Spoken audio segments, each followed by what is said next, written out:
عدي بلين عيني اتسقم كي تسقمنا اتراهوا في رهوانا بحبر كوينا ركخي بالسلام نمع بالغي عادنا عادنا عادنا أبقى نخي عادنا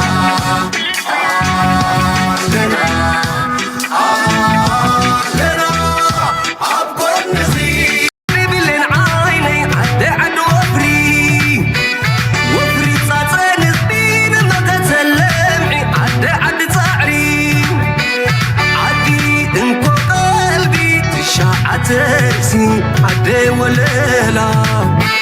عدي صندوق قارسي عدي ورق قرسي عدي معرفة نسخة مزلنا مع السفاديك مع بكي تفتري مع السفاديك وقت خيتري تحرقي زانيو بالنازل تحرقي زانيو تبرخ على زلالي بسبقي خايو بسبقي خايو مشاكوري خايو زقيات زقيزي متراري خايو زحم كل جيزي مزح لفي معبل كما تراسي بحوت حي فرصة إيترا بخبري تعافي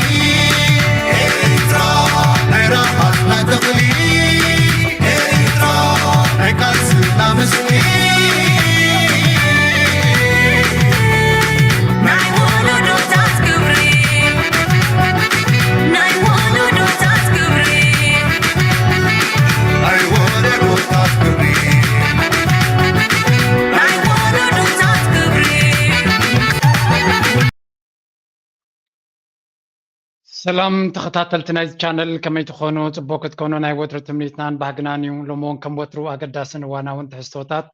حزنا لكم متينا لنا كسام موداتا نايز مدم سانا قطون بخبر نقدم لايك نقبركم نا مدبنا تو متى نسفح بروجرام بكل من قدي زيادة تكرر دما نزوبانا زد حبي عبريتان زينان حزنا لكم قريبنا لنا سانا مزناح ريتوخم من دقفكم نهابكم دما نزم مدبنا كتهبتمو كم وترو نزخ آخركم كزيكي وسدنا مجمريا بزعب زينا زولو كنجمرينا تحريو ناطببنا نوعدنا قزنا هنكربينا. What's going on right now? War in Ukraine seems to show no signs of slowing down. Earlier today, Russia launched a massive missile attack. At least 15 Ukrainian civilians were killed. Several have been wounded. Ukraine claims Russia is turning to new tactics, like using a combination of weapons to confuse and defeat air defense systems.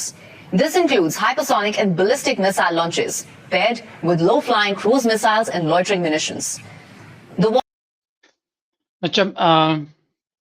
It's very sad every day معلتاوي تعبي زينا زبحالنا علمنا ناي كتبا ناي كسكاسة زي كونه حماق زينا مخانو ترايو. Now under normal condition abnormal جزي نكينات شلل الكايو نورمال نعلمات زينا كتغرب ويقول ناي كالب عبالتات زينا كتغرب تمرص له جزي له. But not now. حجز لنا جزي ترى كينات ويقول ترى ترقعش كينات أمونجو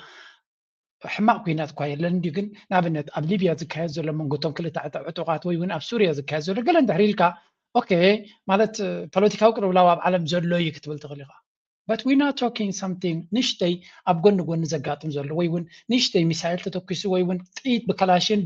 ببرين تتوكسو غير كنا نزارب زرنا hypersonic مثال لسنا نزارب زرنا شو ما أنت ميت درون حمشت ميت درون شدشت ميت درون كلتا ميت درون حمسة سوسة باليستيك مثال. These are abnormal جزء قولوا علم ملو ليتم معلتن كتزاربولون كتقوايلون نخد فتح دما بزح كتقبروا لزق بايو جن كينات نوحين تايقون نورمال يزخون نورمال جنا يكون يزخون كينات كنوح كله حدا جنيا يزخون مغنياته سعرات مقبال سلازة عبسب تايقبر كل زكاة له يزقبر كله زخوله زبالغ قبري دفتر زمالة دما نسألايخا عبر كم هرام كم نبور يوصل. Now زو كينات أمانغو يوكرين راشيان زقبر زلو every day كم زي ريكارد مالتي نتات مالتي نبرت بلوميام زغيرو زبرت زحلف وازل ናይቲ ማል ሬከርድ ሎም ይቕየር ማለት ኣንድ ኣገለ ፖይንት እዚ ጉዳይ እዚ ናበይ ክበፅሕ ኢሉ ኩሉ ሰብ ይዝሓትት ክሳብ ሕጂ መልሲ ዝረኸበሉ ሰብ የለን እንተኾነ መብዛሕትኦም እዞም ኪላታት ዝግምጥዎ ሓሶት ክኸውን ንደሊ ቢካዝ እቲ ዞም ዝብልዎ ዘለዎ ሓቂ እንድሕር ኮይኑ እቲ ኩነታት ኣዝዩ ከቢድ ይኸውን ኮይኑ ተሪፉ ግን ነዚ ኩነታት እዚ ካብዚ ዝዓቢ ዜና የለን ባዕሎም ራይት ናው ብፍላይ ኣብ ኤሮፓ እንተለኻ there might not be ካልእ ዜና ዘገድሰካ እውን ክህሉ ይክእልኒ እንድሕር ሃገርካ ወይ ንነብረሉ ዘለና ዓዲ ነዚ ከም ዜና ዘምፅዎ እንተለዉ ኣገዳስነት ናይቲ ዜና ስለ ዝጠፍኦም ኣይኮኑን እንታይ ዳ ብዛዕባኡ ክትግደስ ኣይደልዩኻን እዮም ዘለዉ ገንዘብ ሰሪቆም ናብቲ ኩናት ይሰዱ ስለ ዘሎ ክትፈልጥ ኣይደልዩኻን እዮም ዘለዉ ምንታ ነቲ ዝገብርዎ ዘለዉ ከይፍለጡ እዚ ኩናት እዚ ክንዲዛ ይምበርትዐን ስዊድን ቢልየንስ ቢልየንስ ናብ ዩክሬን ተደይ ትሰድድ ኖርዌይ ከም ተደይ ትገብር ዴንማርክ ከም ተደይ ትገብር ጀርመን ከም ተደይ ትገብር ኔዘርላንድስ ከም ተደይ ትገብር ቤልጅየም ከም ተደይ ትገብር ፈረንሳ ከም ተደይ ትገብር ዩኬ ቀንዲ ዩኬ ፍላይ ጀርመን እዞም ክልተ ሃገራት ክንዱ ዝኣክል ገንዘብ ተደይ ይሰዱ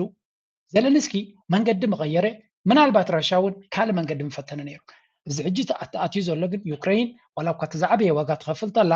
ነቲ ኩናት ዘንህሩ ዘሎ ካልኦት ሓይታት እዮም ቀደም ኣሜሪካ ንብል ነርና ሓቂ ንምዝራብ ኣሜሪካ ዶናልድ ትራምፕ ኣብ ዝሓለፈ ዓመት ኢዳ ይሓወሰን ኣሎ ኣብዚ ጉዳይ እዚ ሸይጥ ህልዩ ግን ሕጂ ክሸይጥ እውን መኻዚነ የብሉን ኣፅዋር ስለዚ ዳርጋ ኤሮፓ ዝዝውርዎ ዘለዎ ኩናት እዩ ስለዚ ሚድያታት ናይ ኤሮፓ ነዚ ከምቲ ዝድለ ሽፋን ይህቦ እንተደየሎ ደይመደይ ኢሎም እዮም ነቲ ሓደጋ እናፈለጡ ንሰብ የደንቁርዎ ኣለዉ ዘየድሊ ካልእ ኣጀንዳታት እናፈጠሩ ናብዚ ናብ ትንኪድ እናበሉኻ ካብቲ ሓቂ ክህድሙኻ እዮም ዝደልዩ ዘለዉ ምናልባት እዚ ጉዳይ እዚ ከምቲ ዝግባእ ከምዘይዝረበሉ ዘሎ ኣብ ኤሮፓ ርግፀኛታት ኣለና ስለዚ በዚ ዓይነት ተሪኻዮ እቲ ኩነታት ክርዳእካ ይኽእል እዩ እንተቲ ኩናት ዘጋጥም ዘሎ እቲ ዝግበር ዘሎ ሓይሊ እቲ ዝጥቀምሉ ዘሎ መዓልታዊ ሓድሽ ኣፅዋር ኢና ንርኢ ዘለና ሓንሳብ እተን ድሮናት ናብ ጀት ይቕየራ ሓንሳብ እቲ ድሮን ካብ ሚሳይል ንላዕሊ ርሕቀት ከይዱ 1000 ኪሎ ሜትር ከይዱ መጥቃዕቲ ይገብር ሓንሳብ ኣይ ዶንት ኖ ኣብ መኪና ተፃዒኑ ኣብቲ ከባቢ ምስ በፅሒ ዝፍንጀር ይገብሩ ዘይግበር ነገር የለን ኣብዚ እዋን እዚ ከም ጀላቡ ኮይኑ ባዕሉ ዝኸይድ ከም ታንኪ ሮቦት ኮይኑ ከይዱ ዝትኩስ ይረአ ኣሎ እተን ድሮናት ንኣሽቱ ድማ እንታይ ገብራ ነቶም ወታደራስ ይደልያ እሞ ትኽ ኢለን መፃኻ ጨሚትካ እንተዳሃሪምካየን ኣብ ነፍስኻ መፅአን ይፍንጀራ ዘስካሕክዕ እዩ ናብዚ ዘይነምፅኦ ዘለና ምክንያት እቲ ናይ ውግን ወረ ውግን ከነምፅኦ ነዚ ቻነልና ፀገም ስለ ዘምፅእ ዘሎ ኢና ንገድፎ ዘለና ግን ሕማቅ ኩናትን ሕማቅ ኩነታትን ከም ዘሎ ክትዘንጉዑ የብልኩምን ኣነ ከማን ክገርመኩም ካብኡ ናብኡ እቲ ናይ ራሻ ዝያዳ ንቁጠባ ስለ ዝትንክፍ ዘሎ ኣሜሪካ ድማ ኡ ስለ ዘላ ባያስ ናይ ሚድያ ድማ ኡ ስለ ዘሎ ንዑ ነተኩር ኣለና እምበር ዲስ እዚ ትዛዕበየ ኩናትን ዝለዓለ ቃልቦ ክወሃቦ ዝግባእ ኩናት And Moscow is finding it easier to strike Kyiv because Ukraine has a very unique problem, that of math. It is running low on interceptors, enabling Russian missiles to deal devastating blows. Our next report tells you more. In the early hours on the 20th of August, Russia unleashed a massive missile barrage against Ukraine. Anyway, ከም ትሪእዎ ዘለኹም ከቢድ ኩነታት ከም ዘሎ ጥራይ ምግንዛብ ከድልየና እዩ ሕማቅ ኩናት እታ ቅድሚ ግንባር ዝበሃል ዝነበረ ዳርጋ ተሪፍ እዩ ምክንያቱ ኣብኡ ዘሎ ፀብፃብ ይመፅእ የለን ዝያዳ እቲ ኣብ ውሽጢ ዩክራይንን ኣብ ካልእን ዝግበር ዘሎ ኢና ንዑ ንሰምዕ ዘለና ናው this is one thing which by itself ኣዝዩ ኣገዳሲ ክኸውን ግን ሓንቲ ነገር ኣላ ሳሕቲ ኣብ ኤሮፓ ኣብ ዩክራይን ዝምፅዋ ዘለዉ ምናልባት ካብዚ ወታደራዊ ኩነታት ዝለዓለ ፅልዋ ከተምፅእ ትኽእል እውን ንሳ እያ Ukraine and what could be a mounting political crisis for President Volodymyr Zelensky. His ousted defense minister calls for elections even now during the war. In a YouTube address, Mikhailo Fedorov called on his country to renew its, quote, democratic process. He becomes the first senior official to do so. Currently, Ukrainian law prevents elections being held during wartime. ከም ትሪእዎ ዘለኹም እዚ ናይ ዩክራይን ሚኒስትር ጉዳያት ወፃኢ ዝነበረ ኣብዚ ቀረባ ድማ ዘለንስኪ ብስልጣኑ ዘውረዶ እዩ ጥራይ ግን ደይኮነ እዚ ሰብ እዚ ዓብ ደገፍ ናይ ህዝብን ናይ መንእሰያትን ዘለዎ እዩ ነይሩ ሕጂ ኣውሪድዎ ጥራይ ከብቅዕ እዚ ድማ እንታይ ይብላ ኣሎ ዩክራይን ንባዕላ ናብ ዲሞክራሲ ተመሊሳ ምርጫ ከተካይድ ኣለዋ ብሰንኪ ኩናት ተባሂሉ ካብ ኩነታት ናይ ፖለቲካ እህዲምና ዘሎ ኣገባብ ክንቅበለ የብልና ዝብል ሕቶ የልዕል ኣሎ ኢንፋክት ፑቲን ኣብ ግዜ ኩናት ምርጫ ገይሩ ተዓዊቱ ከመይ ነይሩ እቲ ምርጫ እንታይ ይመስል ማንም ሰብ ክኽንኖ ዝኽእል የለን ምክንያቱ ናይ መን ምርጫ ይቐፅሩ እዩ ኣብ ሩሜንያ እንታይ ተካይዱ ኮር ኢና ኢና ኔቶ ዘይደልዮ ኤሮጳ ዘይደልይዎ ሰብ ምስ ተመረፀ ነቲ ምርጫ ካንስል ገይሮም እዮም ከም ሓድሽ ምርጫ ገይሮም ድማ ዘድልዮም ሰብ መሪፀ this is a normal thing today ክትሸፋፍኖን ክትሓብኦን ኣይትኽእልኒ ኢኻ ከምኡ ኣብ ጆርጅያ ዝተገበረ ሪናዮ ኣብ ሞልዶቫ ዝተገበረ ከምኡውን ኣብ ኣርሜንያ so much of ኣብ ምርጫ ፆታታት በብዝሕ ኢና ንርኢ ዘለና ዕወቱ ከለዉ ዲሞክራሲ ፅቡቅ ነይሩ ክሰዓሩ ከለዉ ግን ስርቂ ነይሩ ዝብል ዘረባ ኢንፋክት ብድሓቂ ዋላ እቲ ናይ ኣሜሪካ ምርጫ እውን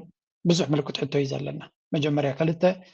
ዝበፅሐ ገንዘብ ዘለዎ እዮም ዝወዳደሩ እቲ ዝበፅሐ ገንዘብ ዘለዎ ድማ ይምረፅ ንመን ከየገልግል ነቶም ወሃብቲ ገንዘብ ሲምፕል እዚ ዲሞክራሲ ኢሎም ድማ ንዓለም ክእምንዎ ይፍትኑ ስለዚ nobody has moral ground ንፑቲን ምርጫ ሕማቅ ነይሩ ክብሉ ንመለስ ንዲሞክራሲ ክንከላኸል ኢና ኢሎም እዮም ንዘለንስ ክዝሕግዝዎ ዘሎ ምርጫ ዝበሃል ከዓ ይገብርኒ እዩ ዘሎ so where is that democracy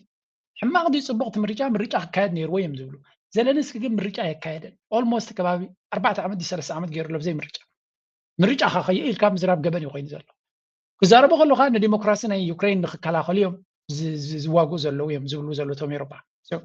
ናብ ምርጫ ከምንደርስ ኣለና ዝብል ዓብይ ፖለቲካዊ ፀቕጢ ገይሮም ኣለዉ ሚድያ ናይ ዓለም እንታይ ኢሎም እስከ ጠቂሶም እዚያ ፍሬንድሊ ቻለንጅ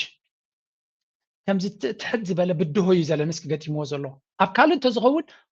ቴክቶኒክ ሽፍቲንግ ፖለቲካል ብላብላ እናበሉ ክገጀፍቲ ኣጀክቲቭስ ደርቢዮም ከቢድ ዕግርግር ይካየድ ከም ዘሎም ተዛረቡ ነይሮም ኣብ ዩክሬን ክኾን ከሎ ግን they don't want to cause a problem they always try to go soft ቅልል ዝበለ መንገዲ ክገብሩ እዮም ዝደልዩ again ጉዳይ ናይ ዩክሬን ናይ ሮባ ክሳዕ ክንደይ ድራማታት ከም ዘሎ ንርኢ ኣለና ናው ክልተ ነገራት ካብ ዩክሬን ንላዕሊ ንኣሜሪካ ዘገድስዎን ኣሎ ሕጂ ናይ ኢራን ኣገዳሲ እንድዩ ግን ሓደ ሓድሽ ኣርእስቲ ኣሎ እዚ ሓድሽ ኣርእስቲ ድማ ብዙሕ ፀገም እዩ ዝፈጥር ዘሎ ምናልባት ኣሜሪካ ንብዙሓት መሓዙታ ክትጉሕፍ እውን ዝገብራ ዘሎ ንሱ እዩ ሓደ ካብኡ ድማ ኣብዚ ቀረባ ዝለዓለ ኣተኩሮ እናረኸበ ዝኸይ ዘሎ እዩ መጀመርያ እሞ ኣሜሪካ ነብሳ ንከተትሕን ከመይ ገይራ ፈተውታ ትጉሕፍ ከም ዘላ ንርአ Allies are getting a wake-up call, a rude Trumpian wake-up call. For decades, they exported their security to America. They enjoyed the warmth of the US nuclear umbrella, but perhaps not for long. Donald Trump is ditching his allies like there's no tomorrow. And the allies are scrambling to respond. Look at this report. Trump is now seeking loyalty tests from allies. His officials are sending questionnaires to NATO members, and look at the questions they're asking. Has the country aligned with the US approach? Are they willing to allow America to use their bases? Have the countries embraced NATO 3.0, which is basically less US, more Europe? That's NATO 3.0. እንታይ ዝብሉ ዘለዉ ዘገርም እዩ ኣብ ዘመነ ዶናልድ ትራምፕ ንቡር ዝበሃል ነገር የለን ቀደም ሓዛየ ነይረ መሻርክተየ ነይረ ተፈታዊየ ነይረ ዝበሃል ዘረባ እውን ይሰርሕ የለን ብቕልል ዝበለ ሓድሽ ፈተና እዩ ዘቕርብ ዘሎ ዶናልድ ትራምፕ ኣብ ዝደለዮ ዝለል እንተይልካ ካበይ ክዘልል ኢኻ እምበር ስለምንታይ ዘለሉ ኣለኹ ኢልካ ምሕታት የለን ዝለል እንተይልካ ክንምንታይ ርሕቀት ክዘልል ዘለኒ ጥራይ ኢልካ ድሕሪኡ ክዘልል ዘይትኽእል ተኮይንካ ኩሉ ነገር ምሳኻ ዘለዎ ዝምድና ኮንዲሽናል እዩ ኣነ ዝበልክዎን ድሌታተይ እንተደይ ጌርካ ንዓኻ እንታይ ብኸመይ ፀልወካ ዝብልከተኒ ይኮነን ኣነ ዝደለኽዎ ዘሊልካ ምሳይ እንተደይ ከድካ ንዓኻ ክከላኸለልካ ድሌት የብለይ ናትካ ሃገራዊ ረብሓ ንዓይ ዘገድሰኒ ይኮነን እዩ ዝብሎም ዘሎ ዶናልድ ትራምፕ ብዙሓት ሃገራት ሃገራዊ ረብሖም ጉሒፎም ደድሕሪ ኣሜሪካ ኣብ ጉድጓድ ከኣቱ ኣሜሪካ ድማ ኣብታ ጉድጓድ ገዲፋቶም እያ ትወፅእ ኣብቲ ጉድጓድ ትእትወካ እያ ንስኻ ክትወፅቕ ግን ኣይፅበየካን እያ ንሳ ወላ ንዓኻ ቀቢራ ቁጠባ ክትዕር ክትፍትን እያ ጃፓን ትረኽቦ ዘላ ደቡብ ኮርያ ዝረኽቦ ዘሎ ዩክሬን ትረኽቦ ዘላ ካልኦት ሃገራት ኣብ ኤሮጳ ዝረኽቦ ዘለዉ ናቱ መርኣያ እዩ ንኣሜሪካ ስዒብካ ትኸዶ መንገዲ ኣሜሪካ ኣብ ዝደለዮ ግዜ ገዲፋትካ ክትሃድም እያ ኣብ ዝደለዮ ግዜ ንስኻ ባክት መወዲኻ ክትወፃእ ንዓኻ ዝመልከት እዩ ጨቕረታ ክሓቱኻ ከይመስለካ ኢቭን ካብኡ ምስ መፃኻ ንዓና ክፈለና ክብሉካ ኩሉ እዮም ስለዚ ናይ ኣሜሪካ ኣካይዳ ብግልፂ መሓዛ ይግድሶም ሽርክነት ኣይግድሶም ገለ ይግድሶም ግን ስለምንታይ ከምኡ ጌርኩም ኢልካ ድማ ክትዛረብ ኣይትፍቅድን እያ ናይ ብሓቂ ኣሜሪካ ኩሉ ግዜ ከባድ ሃገርን እያ ኣብ ዘመነ ዶናልድ ትራምፕ ድማ ድርብ ክበዲድ ኣሎ ምክንያቱ ዶናልድ ትራምፕ ክእምኖ ዝኽእል ደፋር ሰብ የለን ሓይሊ ዘለዎ ጥራይ ዶናልድ ትራምፕ ንሓይሊ ጥራይ ዝኽብር ኢልና ሰሜን ኮርያ ዓብ ክብሪ ኣለዎ ቻይና ክብሪ ኣለዎ ንፑቲን ክብሪ ኣለዎ ኢቭን ንኢራን ክብሪ ኣለዎ ንካልኦት ሃገራት ነቶም ኩሎም ዝለሉ ምስ በሎም ዝዘሉ ከይበሎም እውን ክዘሉ ንዝደልዩ ክብሪ የብሉ ንዓታቶም ዝያዳ ክዘንጥል ኢና ንርኢ ንጃፓን ንደቡብ ኮርያ ድማ ሓደ ካብቲ ንሪኦ ዘለና ኩነታት እዩ ግን ዶናልድ ትራምፕ ዘይተረድኦ ነገር ኣለካ ዝብሉ ኣለዉ ምክንያቱ እዘን ሃገራት እዚኣተን ትብድለ እንተለካ ንሳተን ክጎድኣኻ ዘይክእላካ ይመስለካ ንኣብነት ነቶም ኔቶ ድሌትካ ክትገብሮም ትኽእል ኢኻ ንደቡብ ኮርያ ክትጠልማ ትኽእል ኢኻ ንጃፓን ክታስያ ትኽእል ኢኻ ንሳቶም ግን ካርድ ዘይብሎም ከይመስለካ ንሳቶም ንስኻ እንተገዲፍከዮም ደዋፅኦም ክገብሩ እዮም ንኣብነት ደቡብ ኮርያ ምስ ቻይና ርክብ ጀሚሩ ኣሎ ምስ ሰሜን ኮርያ እውን ቻይና ክሽምግሎም ትኽእል እያ ቻይና ኣብቲ ከባቢ ሰላም ክህሉ እያ ትደሊ ዝኾነ ይኹን ኩናት ከጋጥም ኣየዋፅኣን እዩ ሰሜን ኮርያ ምስ ደቡብ ኮርያ ክዋግኡ ኣይዋፅኦም እዩ ምክንያቱ ደቡብ ኮርያ ዓብ ናይ ንግዲ ፓርትነር ናይ ቻይና ስለ ዝኾነ ደቡብ ኮርያ ክወድቕ ጃፓን ክወድቕ ካልኦት ክወድቁ ትደሊ ይኮነትን ቻይና ረብሓናታ እዩ ዝጎድል ኩናት ዝበሃል ኣብ ሙሉእ ዓለም ንቻይና ክሳራ እዩ ዘምፅእ ብዘይ ገድስ ኣበይ ኣብ ሶማልያ ድዩ ኣብ ሱዳን ድዩ ኣብ ደቡብ ኮርያ ድዩ ኣብ ኢራን ድዩ ኣብ ዝኾነ ቦታ ዝግበር ኩናት ቻይና ንንግዲ ናታ ዘጉድል እምበር ዝውስኽ ስለ ዘይኮነ ከም ሕማቕ እዩ ዝረአይ ስለዚ ኩናት ንኸየጋጥም ሽግር ንኽትፈትሕ ክትጓየ ትደሊ ረብሓናታ ካብ ንግዲ ስለ ዝኾነ ስለዚ ደቡብ ኮርያ ጃፓን ካልኦት ሃገራት ይጓሓፍለው ቻይና ድማ ነቲ ዘሎ ኩነታት በዓላ እናጎየት ክትዕርዮን ነቲ ቦታ ከተስተኻኽልን ትፍትን ኣላ እዚ ጉዳይ እዚ ነፍሱ ዝኻለ ዘረባ ክፈጥር እዩ ዶናልድ ትራምፕ ግን ዓሻ ስለ ዝኾነ ይኮነን ከምኡ ዝገብር ዘሎ እቲ ፀገማት ናቱ ካልእ እውን ብካልእ ነገራት እውን ይድረቕ ስለ Later this year. And I know Kim Jong-un very well, and he's going to be fine. As long as we have a smart president, he's going to be fine. If we have a dumb president, then he's probably not going to be so funny. Yeah, I will be. Well, Kim gave his reply today. He fired 10 short-range ballistic missiles into the sea, and South Korea is worried. Their president has made a crucial declaration. He is demanding wartime control over his military. To further strengthen ደቡብ ኮርያ ኣብ መንጎ ሓዊ ኣብ መንጎ ሰሜን ኮርያን ዶናልድ ትራምፕን ዝግበር ዘሎ ኩነታት በቲ ድማ ምስ ቻይና ዝግበር ዘሎ ዜን ሃገራት ቻይናን ደቡብ ኮርያን ጃፓንን ከቢድ ዝኾነ መዋጥር ያትይዎን ዘሎ ካብኡ ንላዕሊ ግን ናይ ቁጠባ ከምኡ ድማ ናይ ነዳዲ ንኣብነት ጃፓንን ደቡብ ኮርያን ዓብ ሽግር ናይ ነዳዲ እዩ ዘለዎን ካብ ኢራንን ካብ ማእከላይ ምብራቕን ብብዝሒ ነዳዲ ዝገዝኣ ዝነበራ እየን በዚ ብሎኬድን በዚ ኩናትን ድማ ዓብይ ናይ ነዳዲ ሽግር ገጢሞም ኣሎ ጃፓን ካብቲ መፅይዎም ዘሎ ሽግር ቦንድ ናይ ኣሜሪካ ወይ ከዓ ትሬጀሪ ናይ ኣሜሪካ ሳብ 25 ቢልዮን ዝትመን ሸይጦም ኣለዉ ብኡ ዝተበገሰ ድማ ቁጠባ ናይ ኣሜሪካ ሓደጋ ወዲቕዎ ኣሎ ዳትስ ዋይ ድማ ገንዘብ ፕሪንት ምግባር ጀሚሮም ዘለዉ የስ ሓድሽ ፕሪንተር ናቶም ቁሩብ ጠጠው ኢላ ፀኒሓ ፉል ስፒድ ጀሚራ ኣላ and if you are in the market you can see what is going on. About how high the U.S. national debt is, there are websites that track it. It just surpassed a record $40 trillion, but Trump administration officials are downplaying the significance. The 40 trillion is a big number. It is smaller when we look at the publicly traded amount because our Social Security funds and other government entities hold a substantial amount. And what we're going to do, we're going to have to grow our way out of this. The last time the United ሕጂ ከም ትሪእዎ ዘለኹም ኣሜሪካ እቲ ዘሎ ኩነታት ዋላ እኳ ብዙሕ ግዜ ክሽፍንዎ ዝፍትኑ እንትኾኑ ቁጠባ ናይ ኣሜሪካ ጥዕና ይረኸበን ኣሎ እዩ ዝበሃል ዘሎ ወል ፋር ፍሮም ኢት ካብ ጥዕና ኣፀቢቖም እዮም ርሒቖም ዘለዉ ዕዳ ናይ ኣሜሪካ ከም ቁፅሪ ንኽትረቑሖ እውን ደሰንብድ እዩ ኣብ ካልእ ኩነታት ብዕዳ ናይ ኣሜሪካ እንተደይ ኮይኑ ብካልእ መንገዲ እውን ትበፅሖ ቁፅሪ ይኮነን 4 ትሪልዮን ኢሉ ዝዛረብ ሜይቢ ኣደኖ ብባጤራ ናይ ኢትዮጵያ ድዩ ብባጤራ ናይ ኡጋንዳ ትዛረብ ተለኻ ብሽሊንግ ማለት እዩ ሜይቢ ክንዱ ቁፅርታት ስኢልካ ትፅውዕ ትኸውን ኢኻ ከምዚ ዓይነት ቁፅርታት ግን ኣብ ኖርማል ግዜ ዝጥቀሱ ቁፅርታት ኣይኮኑን ስለዚ ሰባት ቁፅርታት ንኽጠቕሱ እውን ትምህሮም ኣላ ክንብል ንኽእል ኢና እዚ ዕዳ እዚ ኣሜሪካ they have no plan clearly they have no plan the only way they have to do ነዚ እንታይ ገብርዮም ማኒፑሌሽን ክቕፅል እዩ ምትላል ክቕፅል እዩ ነቲ ዕዳጋታት ፀወታታት ኩሉ ዓይነት ጌማት ክቕፅል እዩ ሓደ ካብቲ ጌም ዝፃወትዎ ዘሎ እዚ ናይ ክሪፕቶ ፀወታ ምዃኑ ንርኢ ኣለና እዚ ከመይ ይናወፅ ኣሎ እቲ ዕዳጋታት ትሪእዎ ኣለኹም ኣንደን በዚ መንገዲ እዚ ነዚ ክቋፀሩ ክብሉ ዝገብርዎ መንገዲ ድማ ብዙሕ ፅልዋ ክህልዎ እዩ I am saying this as much as possible ብዙሕ ግዜ ክደመልኩም እየ እዚኣ ነዚ ነገራት እዚ ኣስተውዒልካ እንተደይ ተኸታቲልካዮ እዚ ፕሪንተር 4 ትሪልዮን በፂሑሎ ዝበሃል ዘሎ ንዓኻ ዝኾነ ይኹን መልእኽቲ ዘይመሓላልፈልካ እንተሎ ሕማቕ ኣለኺ ክትምሃር ፈትን ስራሕ ጥራይ ንበይኑ እኹል ኣይኮነን ሕጂ ዘለናዮ መድረኽ ከቢድ እዩ ምክንያቱ ንስኻ ለይቲ መዓልቲ እንትደኽሞ ገንዘብ ንሳቶም ኣብ ሰከንድታት ፕሪንት ክገብርዎ ይኽእሉ እዮም ብካልእ ኣዘራርባ ንስኻ ደብሪ ሂፅካ ኣምፂኻ ክትገዝኦ ትደሊ ክዳን ድዩ ክትገዝኦ ትደሊ መግቢ ድዩ ብሰንኪ እቲ ፕሪንተር ዋጋ ናይ ነገራት መሊስ ይኸብር ኣሎ እቲ ወረቐት ናትካ ድማ ትርጉም ዘይብሉ ደሞዝካ ምስቲ ምንሃር ናይ ዋጋታትን ምስቲ ናይ ፕሪንተር ናቶምን ይኸይድ የለን ስለዚ ተኸታቲልካ ነዚ ኩነታት ዝተረዲእካ ስጉምቲ ተደይወሲድካ we are facing unprecedented situation እዮም ዝብልዎ ቅድሚ ሕጂ ተራእዩ ዘይፍለጥ ኣብ ታሪክ ኢና ንርኢ ዘለና ምናልባት ኣብ ልዕሊ እዛ ሕጂ ናይ ቁጠባ ዝብልዋ ዘለዉ ንእሽተይ ኣብዚኣ መክስኸልኩም እቲ ዕዳ ዶናልድ ትራምፕ ጥራይ ኣይኮነን ገይርዎ ዝሓለፉ ፕሬዚደንታት ናይ ኣሜሪካ እንታይ ዓይነት ዕዳ ፈጢሮም ዝከረይዎም ጆርጅ ደብልዩ ቡሽ ቀዳማይ ፕሬዚደንት ክሳብ 1835 ኣሜሪካ ዕዳ ዝበሃል ኣይነበረን ዜሮ ዕዳ ነይርዎ ትርሎም so ክሳብ 1835 ዕዳ ዝበሃል ዘይብላ ሃገር እያ ነይራ ኣብ ግዜ ጆርጅ ቡሽ ናብ ኢራቅን ኣፍጋኒስታንን ኢሉ ምስ ጀመረ 4 ትሪልዮን ወሲኹ ይፅለሉ ነይሮም 4 ትሪልዮን ከመይ ገይሩ ይውስኽ ብሉ ነይሩ ድሕሪ ዝመፀ ኦባማ 6 ትሪልዮን ወሲኹ 2008 ዝነበረ ፋይናንሻል ክራይሲስ ንዑ ንክሕዊ ኢሉ ዶ ገለዶ ናቲ ዘተኣታተወ 6 ትሪልዮን ዶናልድ ትራምፕ ንኦባማ እናፀረፈ እዚ ንኣሜሪካ ዘበላሸው እናፈከረ መፅዩ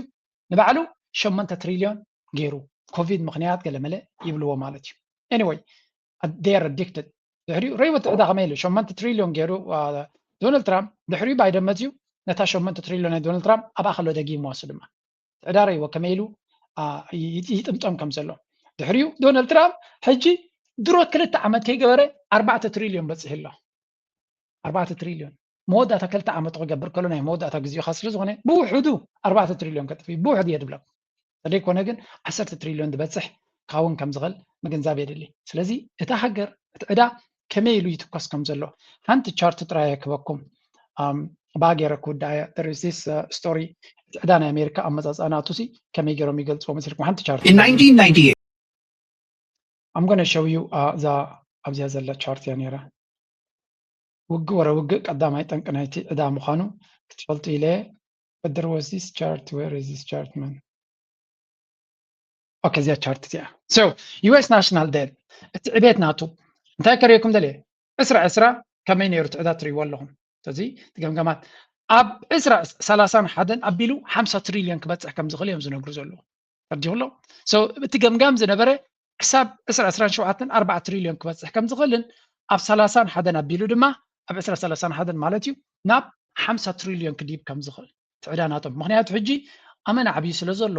ንላዕሊ ክኸይድ ከሎ ቀልጢፍ እዩ እናበዝሐ ዝኸይድ ስለዚ ኣሜሪካ ድማ ናይ ሰኽራማት ጉዕዞ ሒዛ ዝጀሚራ ስለ ዘላ እቲ ጉዳይ ናይ ብሓቂ ኣሰካፍን ኣሰንባድን እዮም ዝብልዎ but again this is what is going on right now እቲ ኣሜሪካ ዝበሃል ኣከመይ ኩነታት ከም ዘሎ ንምግንዛብ ጥራይ I'm going to give you one piece of advice ምናልባት እዚ ናይ ዕዳ ጥራይ ንበይኑ ካእኽለና ዝኽእል ኣይኮነን And let's talk really seriously here. If you're a truck driver, you're going to lose your job. If you're a taxi driver, you're going to lose your job. If you're a software engineer, you're going to lose your job. If you're a customer support agent, you're going to lose your job. If you're an accountant, you're going to lose your job. If you're a legal assistant, you're going to lose your job. If you're a travel agent, you're going to lose your job. And if you're a delivery driver, you're also going to lose your job. That's the harsh truth. Even if you're a content creator like me, I'm going to lose my job. እንታይ ይብለና ኣሎ መሲልኩም ዳርጋ ዝበዛሕና ኤርትራውያን ኣብ ስደት ዘለና ንሰርሖ ስራሕ ይዝጠቅስ ኣካውንታንት እንድሕሪ ኮንካ ኣብ ፋይናንስ ትሰርሕ እንተለኻ ዌብሳይት ዴቨሎፐር ኣይቲ ተማሂርካ እንትኾንካ ትራክ ድራይቨር እትኮንካ መኪና ትዝውር እንተለኻ ደሊቨሪ ትሰርሕ እንተለኻ ታክሲ ትሰርሕ እንተለኻ መብዛሕትኡ ስራሓት ንሰርሖ ዘለና ማለት እዩ you're going to lose your job ስራሕካ ክስእነ ኢኻ ስለምንታይ እቲ AI ተደምሮ ሮቦትስ ዝኸዶ ዘሎ መንገዲ እንተሪኢኹሞ ንኹልና ክትንክፍ ዝኽእል እዩ ኢንፋክት ኣብ መወዳእታ እንታይ ኢልኩም ወላቶም ኮንተንት ክሬተርስ ከማይ ማለት እዩ ኣብ ዩቱብ ንሰርሕ ዘለና ኣብ ቲክቶክ ንሰርሕ ዘለና እውን እንተለና ንሕና እውን ስራሕና ክህለ እዩ ምክንያቱ AI ነቲ ቪድዮ ዝኾነ ሰብ ከይተዛረቦ ክገብሮ ይኽእል ስለዚ ነፍሲ ወከፍ ሰብ ስራሕ ግዜኡ እቲ ስርሑ ክኸስረሉ ዝኽእል መንገዲ ኣሎ እንታይ ዳ ክንገብር ኢና ኩልና እንድሕር ኢልኩም መልሲ የብሎም መብዛሕትኡ ግዜ እቲ ዘሎ ኩነታት ክገልፅልካ ክእል እዮም መልሲ ግን ዝፈልጦ የለን ሓንቲ ነገር ግን ክትገብር ትኽእል እቲ AI በይኑ ክሰርሕ ኣይኮነን ነቲ AI ዝርድኡ ሰባት ፅቡቅ ክኸድ እዮም ኢንፋክት ኣነ ክነግረኩም ነዞም ቲም ናተይ ቀፃሊ እየ ዝብሎም ኣብ AI ቅድሚት ተዘይመፂኹም ፅባሕ ንግሆ AI ዝፈልጥ መፅኡ ክሕግዘካ እየ እንድሕር ኢሉኒ ንዑ ከም ዝወስድ ክርዳእኩም ኣለዎ ሶሪ ኖ ሃርድ ፊሊንግስ ክትመሃሩ ዝኣክል ዕድል ይበኩም ኣለኹ ኩሉ ግዜ ነግረኩም ኣለኹ AI ተጠቂምኩም ነዚ ስራሕና ኣቃልልዎ AI ተጠቂምኩም ነገራትና ኣቃልልዎ AI ሽግርኩም ክፈትሓልኩም ተደይኪሉ ካልእ ሰብ AI ገይሩ ክሕግዘኒ ዝኽእል ሰብ ተመፅዩ ሶሪ AI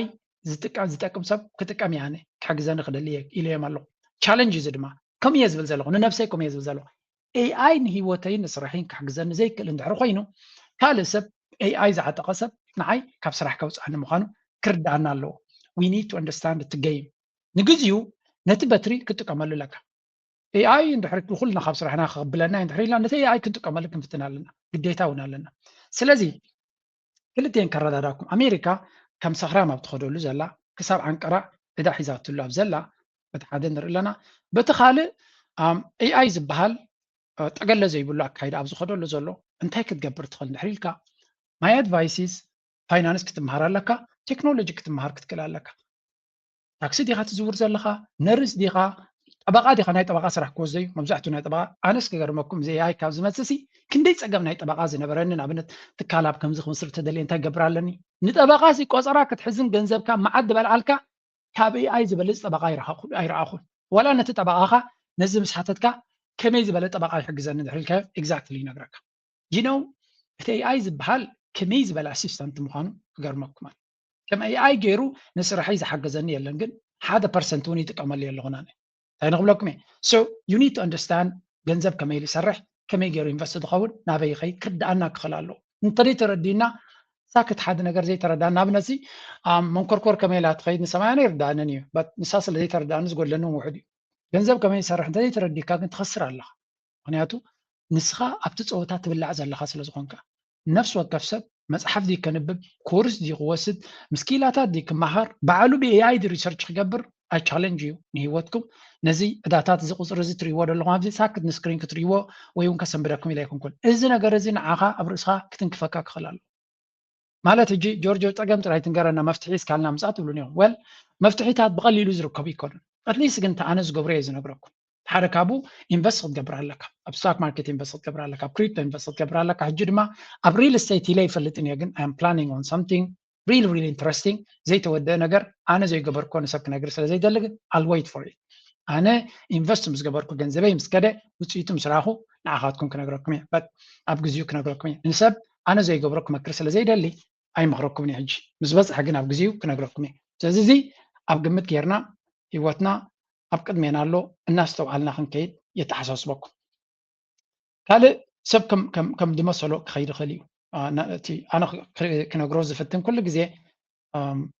ውሒጅ ከይመፀ መንገዲ ውሒጅ ፅረግ ስለ ዝኾነ እቲ ነገሩ ውሒጅ ከይመፀ ከሎ መጀመርያ መንገድና እናፀረግና ክንከይድ እየ ዝነግረኩም ዘለኹ ናው let's go to እቲ common problem ኩልና ንከታተሉ ዘለና ንሱ ድማ ጉዳይ ናይ ኢራን ማለት እዩ Taking Iran's grip on the Strait of Hormuz, American forces reportedly protecting tankers moving some 10 million barrels of oil every day through the waterway as President Trump opens up another front threatening economic D-Day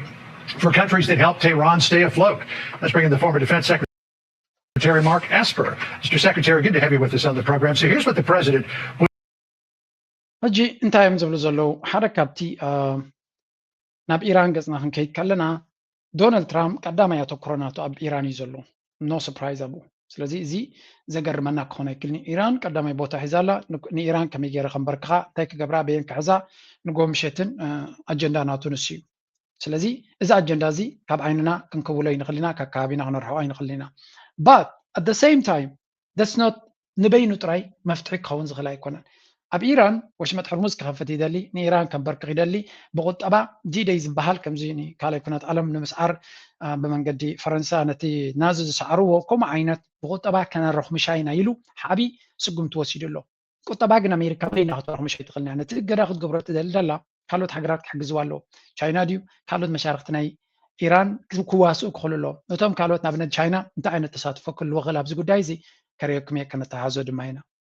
Well, we have things that we could sanction. We have very draconian sanctions, and we'll see what happens. Right now, the strait is open. A lot of boats are coming through. People aren't reporting that, and that may slow down a little bit at some point. But right now, a lot of boats are coming through. The naval blockade has been extremely effective. Zero, I mean, literally, while it's up, and it's been for quite a while. You know. ስለዚህ ዶናልድ ትራምፕ ንኢራን በገዳ ካብ ብኩሉ መንገዲ ፈቲኑ ሕጂ በገዳ ከውድቃ ክእል ኣብ ዝብል መደምድምታይ በፂሑ ዘሎ እቲ ገዳ ከምቲ ንሱ ዝደልዮ ውፅኢት ከምፃሉ ድያ የምፃሉ ንግዜ ዝግደፍ ኮይኑ ሓንቲ ኣርእሲ ዘላ ግን ዶናልድ ትራምፕ የዋፃኒ ኢሉ ነዚ መንገዲ ዝመሪፅዎ ኣሎ ኢራናውያን ድማ መጀመርያ ነቲ ገዳ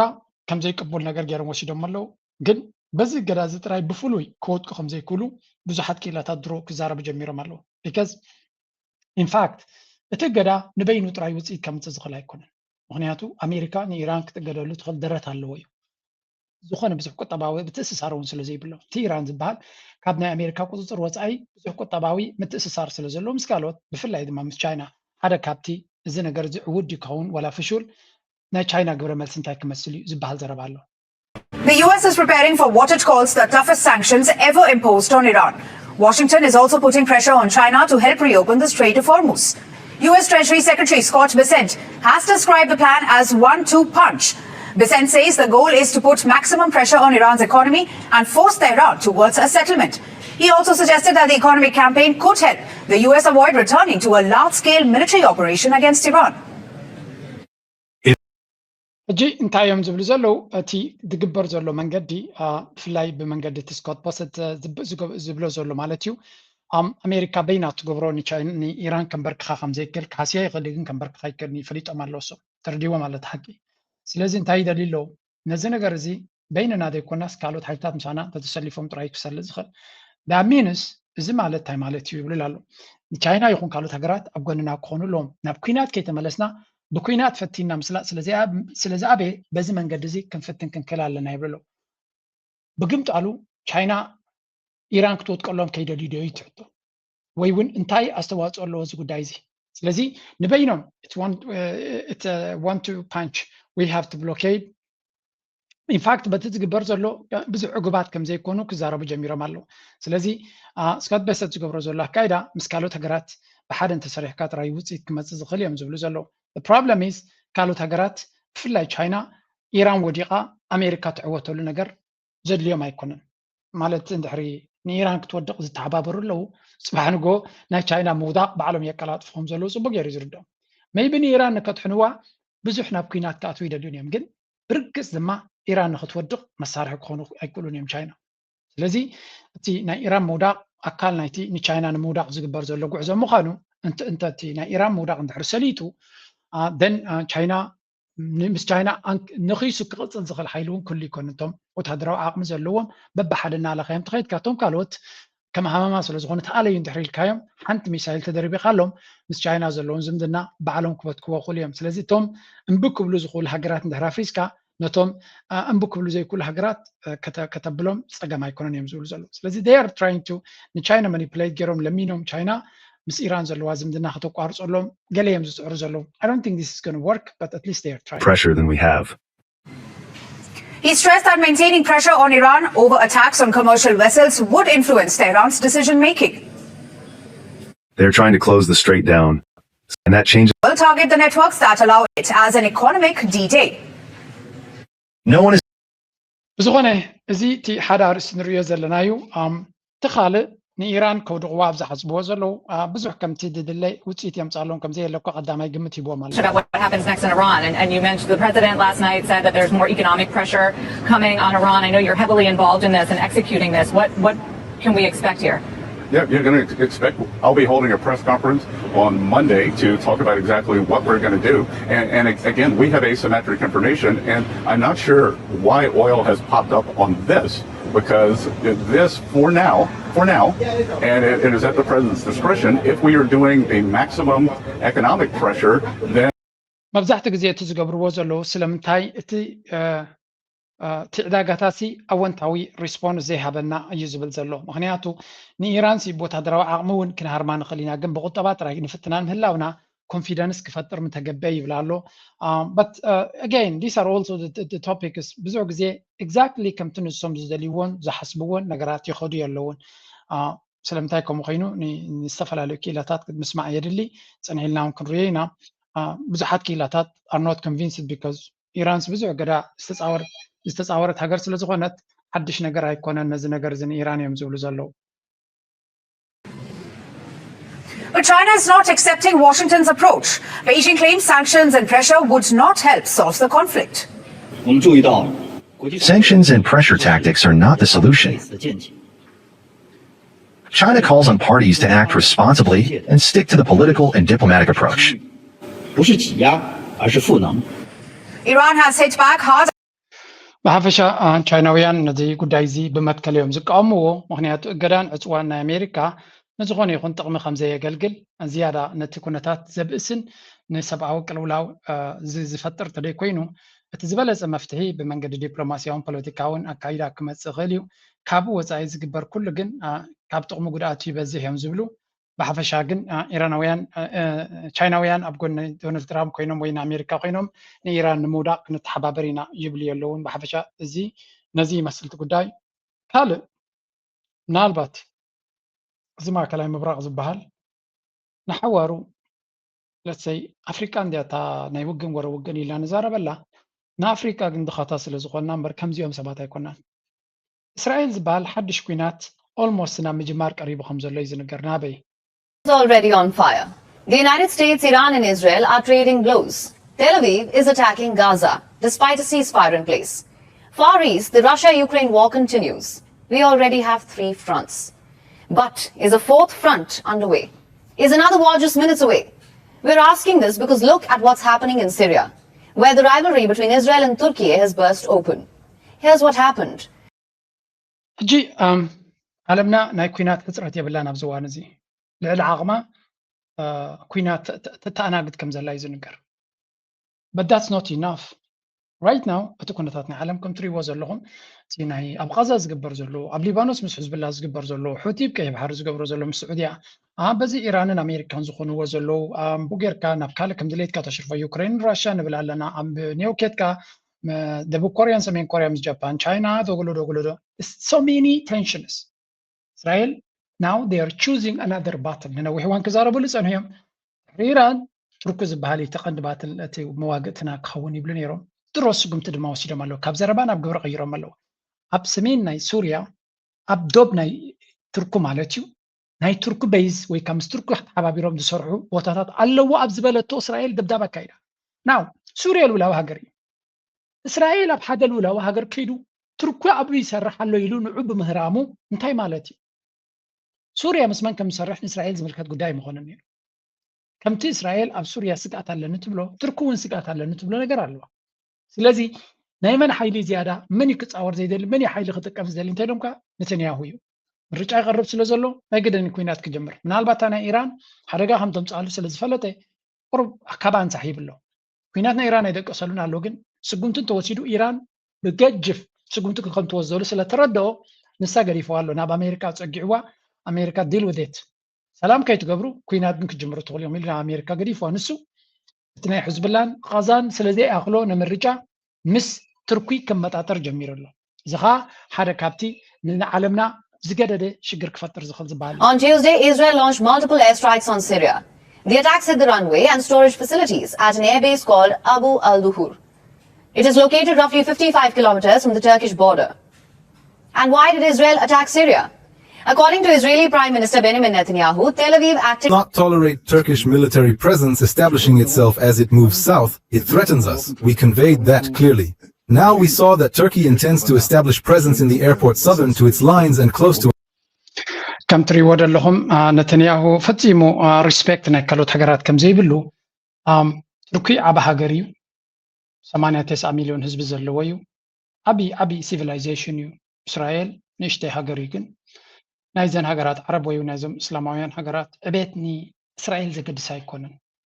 أبو خونا يتخونا يقد سومني نزدليو إيران 8-9 مليون حزب 9 مليون حزب زلويو they don't care 9 مليون 8 مليون حزب زلويو they can hit anyone نزدليو كهار مخوليهم look at the map إسرائيل رأيو خم يمثل نشتي فلاس ما ينجحتي تمثل and then look at تركيا رأيو كنا متابعين but they don't care ولا سوريا رأيو لكن زين عبيت هاجرات يوم زعنو زلو إيران زبال عبا هاجريو سعود عرب إيران كلهم يوم عبيت هاجرات قبسي إسرائيل جن بعبيتات اللي كعي كنت in fact زين أجرزي تبوق يركم كان السماء قريق بنا أنا إسرائيل دقافي كوكن كان كاب إسرائيل كان مهارو نجار لنا وهنياتو كرنا أفريقيا تتميت كمني عبا هاجر السودان عبا هاجريو إثيوبيا عبا هاجريو لذي كلتنا أنا مداوبتنا اليوم عبيت هاجراتيو كابانا بعد ستات بجغرافيا يكون بحزبي يكون بخال بسقطات يكون لذي نحنا كإسرائيل كن قد حنا خلوا يمكن مهارو نخل كم أون جف أنياتات كن كونزي كوناس نيشتي كلها نعبيتك تنبركم كتززن تخليها كم ممكن إزز ويكن نبرك صل ندلي بلكم يلا بات نعنا هلاوناتنا بمحيال ترايز مركز إيرترا كم هاجر كتكسل لولاونتان كتسألنتان بحيال هاجر ترايز مركز حيال ما لدما وتهدروا حيل تراي يكون هزدلي قطبا حيلي لو كانت إسرائيل وكان إسرائيل أنا فيك حيلي أمريكا سلزلوا من بركة طبعاً ويكامل وتهدروا عقبناتهم أمينو ما يكونوا مستركز باسزل ويمس إيران باسزلوا وطبعاً تكنولوجيا أمينو ما يكون سلوا ميو زك هذا يكون تكنولوجيا لهم وتهدروا عملهم وطبعاً بعمل لهم but that's not the only thing أمريكا نبذ خير انتهي لما نوصل تزلل بذ خير انتهي لما نوصل تخيدي ግን ገለገለ ሰብ ንእስራኤል ከም ድሌትና ከነማርረላ ንኽእል ኢና one thing that we need to learn about it is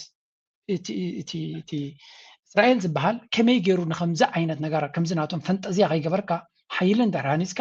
እቲ ጂኦግራፊካዊ ምንኣስካን ምዕባይካን ክንዱ ፀገም ክፈጥረልካ ይክእልኒ እዩ ብዙሕ ነገር ክትዕወተሉ ትኽእል ነገራት ክትገብር ትኽእል ኢኻ ኣብ መወዳእታ ሓንትን ንሓንትን ክንብላ ዘለና እስራኤል ንዓለምና እታ ቀንዲ ሓደጋ ክትፈጥር ትኽእል ሃገር እያ ካብ እስራኤል ብዙሕ ነገር ከተወግዶ ዘለካ ካብ እስራኤል ክትመሃሮ ዘይብልካ ብዙሕ ነገር ኣሎ ግን ሓንቲ ከም ኤርትራን ክንሪኣ ዘለና ሓያል ሃገር ክንከውን ክንክእል ኣለና ሓያል ወታደራዊ ዓቕሚ ኣለና ኣብ ቁጠባ ኣብ ካልእ ማሕበራዊ ኩነታት ሓይሊ ድማ ኣብ ሓድነት እዩ ዝቆም ምናልባት እስራኤላውያን እንታይ ዓይነት ሓድነት ኣለዋ ይፈልጥኒ ኤርትራውያን ግን እታ ቀንዲ ምስጢር ዓወትና ሓድነትና ስለ ዝኾነ ሓይሊ ክንሃንፅ ክንክእል ኣለና ኣብ ሓይልና መመሊስና እናበርታዕና እንድሕር ከይድና ጥራይና ነቲ ኣብ ዙርያና ዘሎ ፀገማት ክንብድሆ ንኽእል ብዓብዩ ከምዚ ናይ እስራኤል ሓያል ዝኾነ ውህደት ስለ ዘይፈጠሩ እዮም ግብፃውያን ፀገሞም ስዑድያውያን ፀገሞም ቱርካውያን ፀገሞም ሓቂ ንምዝራብ they still have many problems ነቲ ነገር እቲ ንክብድህዎ ተደጋጋሚ ከነፅረልኩም ዘሊ እስራኤል በይኑ ዝዋጋእ ዘሎ ሓይሊ ገይራ ይቆጥሮን ያኒ ዳርጋ መብዛሕትኡ ሓይሊ ባጀት ኩሉ ነገር ካብ ኣሜሪካ እዩ ዝመፅእ ዘሎ ግን ኣሜሪካ ድማ ብኸመይ ሒዞም ሃትብል ኣለካ ርእሲ ስለ ዘለዎም እዮም ሒዞማ ኣብ ኣሜሪካ እኮ እስራኤላውያን ጥራይን ኣይኮኑን ዘለዉ ኩሉ ዓይነት ዜጋ ይነው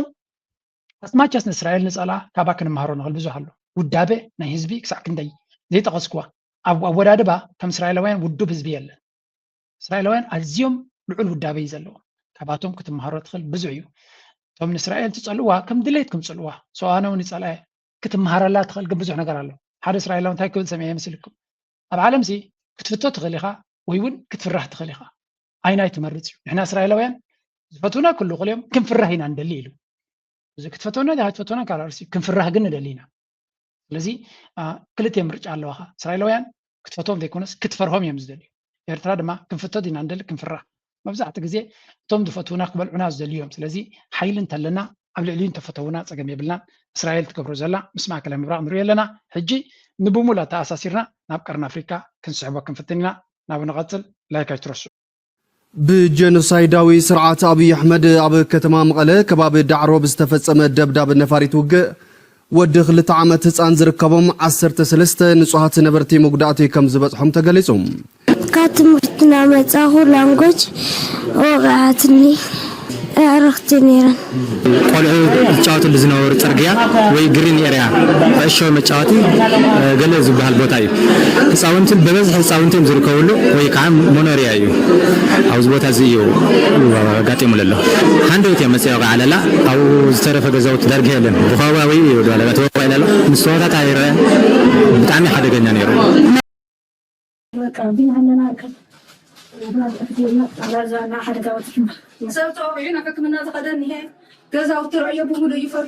ኣብ ከተማ መቐለ ሎሚ ሓሙስ 14 ናሓሰ 2018 ኣቆፃፅራ ግዜ ዝተፈፀመ መጥቃዕቲ ኣብ ልዕሊ ሰብን ንብረትን ጉድኣት ተስዒቡ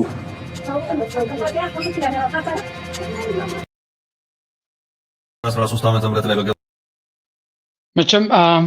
ድሮናት ናይ ኣብይ ኣሕመድ ንህዝቢ ካብ ምብስባስ ዓዲ ይወዓላን ኣለዋ ኣብይ ኣሕመድ ብዙሕ ግዜ ንሕማቕ ነገር ድሕር ዘይብል ኣብ ብዙሕ እዋናት ድማ ብዙሕ ዓይነት ዕንወት ከውርድ ዝኸኣለን ከምኡ እናገበረ ዝቕፅል ዘሎን ሓደ ግፍዐኛ መራሒ እዩ ምናልባት እቶም ንዑ ብትኽክል ክርድዎ ዘይከኣሉ ሕጂ ንክርድዎ ዕድል ይኸፍተሎም ኣሎ ክንብል ንኽእል ኢና ቢካዝ ሳምሃው ኣብ ኢትዮጵያ ደረይዘስ ብፍላይ ኣብ ገለ ክፋል ናይቶም ተጋሩ ኣብ ዝሓልየሎም ኮይኑ ዝስምዖም ሰባት ኣለዉ ኣብይ ኣሕመድ ብዙሕ ግዜ ኣብ ዝሓለፈ 7 ዓመት ብዝኾነ ሃገር ውግእ ኣየካየድኩን ዝገበርኮ ውግእ እንተሎ ኣብ ውሽጢ ዓደይ ዘለዉ ብምባል ዝተጀሃረ እዩ ስለዚ ዝዓጠቆ ድሮናት ይኹን ዝገዝኦ ነፈርቲ ኩናት ሚሳይላት ይኹን ኩሉ ኣብ ውሽጢ ዓዲ ዝጥቀመሉ ዘሎ ስለዚ ብሙሉእ ተኣፅዋራቱ ክሳብ ሕጂ ዝተጠቀሞ እንታይ ውፅኢት ኣምፂኢሉ ንካልኦት ዝግደፍ ኮይኑ ኣብይ ኣሕመድ ሓደገኛ መራሒ ምዃኑ ግን ብኩሉ መንገዲ ዝተነፀረ ነገር እዩ ዩ ከኖት ካልእ ክሸፋፍነሉ ትኽእል መንገዲ ከም ዘየለ ጥራይና ክንርዳእ ዘለና እዚ ድማ እቶም ህዝብታት ኣብይ ኣሕመድ ዘጋፍዖም ዘሎ መብዛሕቶም ነቲ ዘለዎም ፍትሓዊ ቃልሲ መሊሱ ከም ዝህይል መሊሶም ኣበርቲዖም ክቃለሱ ከም ዘለዎም ዝገብር እምበር ንድሕሪት ክምለሱ ምርጫ ከም ዘይብሎም እዩ ዝገብሮም ዘሎ እዮም ዝብሉ ስለዚ ኣብይ ኣሕመድ ሓደ ካብቲ ዝኸዶ ዘሎ መንገዲ ንኢትዮጵያ መሊሳ ንክትፈራረስ ቀንዲ ነዳዲ ዝውስኽ ዘሎ ሰብ እዩ እዮም ዝብልዎ ምክንያቱ ንሰባት ነቶም ዝቃለሱኻ ዘሎ ብፍላይ ድማ በዛ ዓይነት ድሮናት ዝገብሮ ዘሎ መጥቃዕቲ ይኹን ብካልእ መንገዲ ዝገብሮ ዘሎ እንታይ ክፈጥር እዩ ሕርቃን ክፈጥር እዩ ብርግፅ ገለ ክፋል ናይቲ ትግራይ ተሓጊሶም ዘሎ እዩ ዝንገር ብፍላይ ምስ ዓቢ ኣስኪሩ ዘሎ ዝኾነ ነገር ኣብ ትግራይ ዝግበር ነገር ከም ዘሐጉሶምን ከም ዘሰራስሮምን እዩ ዝንገር እቲ ጉዳይ እቲ ግን መወዳቱ ኣብ ዙርያ ዓቢ ኣንጻር ዓቢ ተሰሊፉ ዘሎ ህዝቢ ሙሉ መኸተናቱ ንከቐፅል ንከሕይልን ክደፍኦ ዳ እምበር ንድሕሪት ከም ዘይምለስ ክገብሮ እዩ ፋኖ ሒዝዎ ዘሎ መንገዲ ሸነ ሒዝዎ ዘሎ መንገዲ ካልኦት ህዝብታት ሙሉኦም ኣንጻር ዓቢ ዝኸድዎ ዘሎ መንገዲ መሊሱ ከም ዝሕይልን ከም ዝብርትዕን ዳ ክገብር እምበር በዚ ዝገብሮ ዘሎ መንገዲ ዝተዓናቐፍ ወይ እውን ዝተርፍ ወይ እውን ዝሰዓር ቃልሲ ክህሉ ከም ዘይክእል እዮም ዝነግሩ ኢንፋክት ኣብይ ኣሕመድ እውን ፅኒ ኢሉ ብዛዕባ ኩነታቱ እንተስተውዒሉ ክስምዖ ዝኽእል ነገር እንተሎ እዚ ንሪኦ ዘለና ኢና ምክንያቱ እዘን ድሮናት ሎሚ ይኮናን መፅአን ምናልባት ኣብይ ኣሕመድ ክገብሮ ዝኽእል ነቲ ክመፅኦ ዝኽእል ፈተና ኩሉ ጌና ብማዕዶ እንተጓደልክዎ ወይ እውን እንተፈራራሕክዎም ካብ ዝብል ዘረባ እዩ እዚ ጉዳይ እዚ ንዑ ዳዩ ሓድሽ ክኸውን ዝኽእል እምበር ነቶም ካልኦት ህዝብታት ንቡር ነገር እዩ ካብ ኢትዮጵያ ካብ 4 ኪሎ ዝብገስ ሓይሊ ሕማቕ ናይ ምግባር ታሪክ ናቱ መወዳእታ ስለ ዘይብሉ እቲ ኣብ ትግራይ ዘሎ ናይ ቀደም ህወሓት ደደቢት 17 ዓመት ዝተቃለሰ ናብ ኣዲስ ኣበባ ዝበፅሐ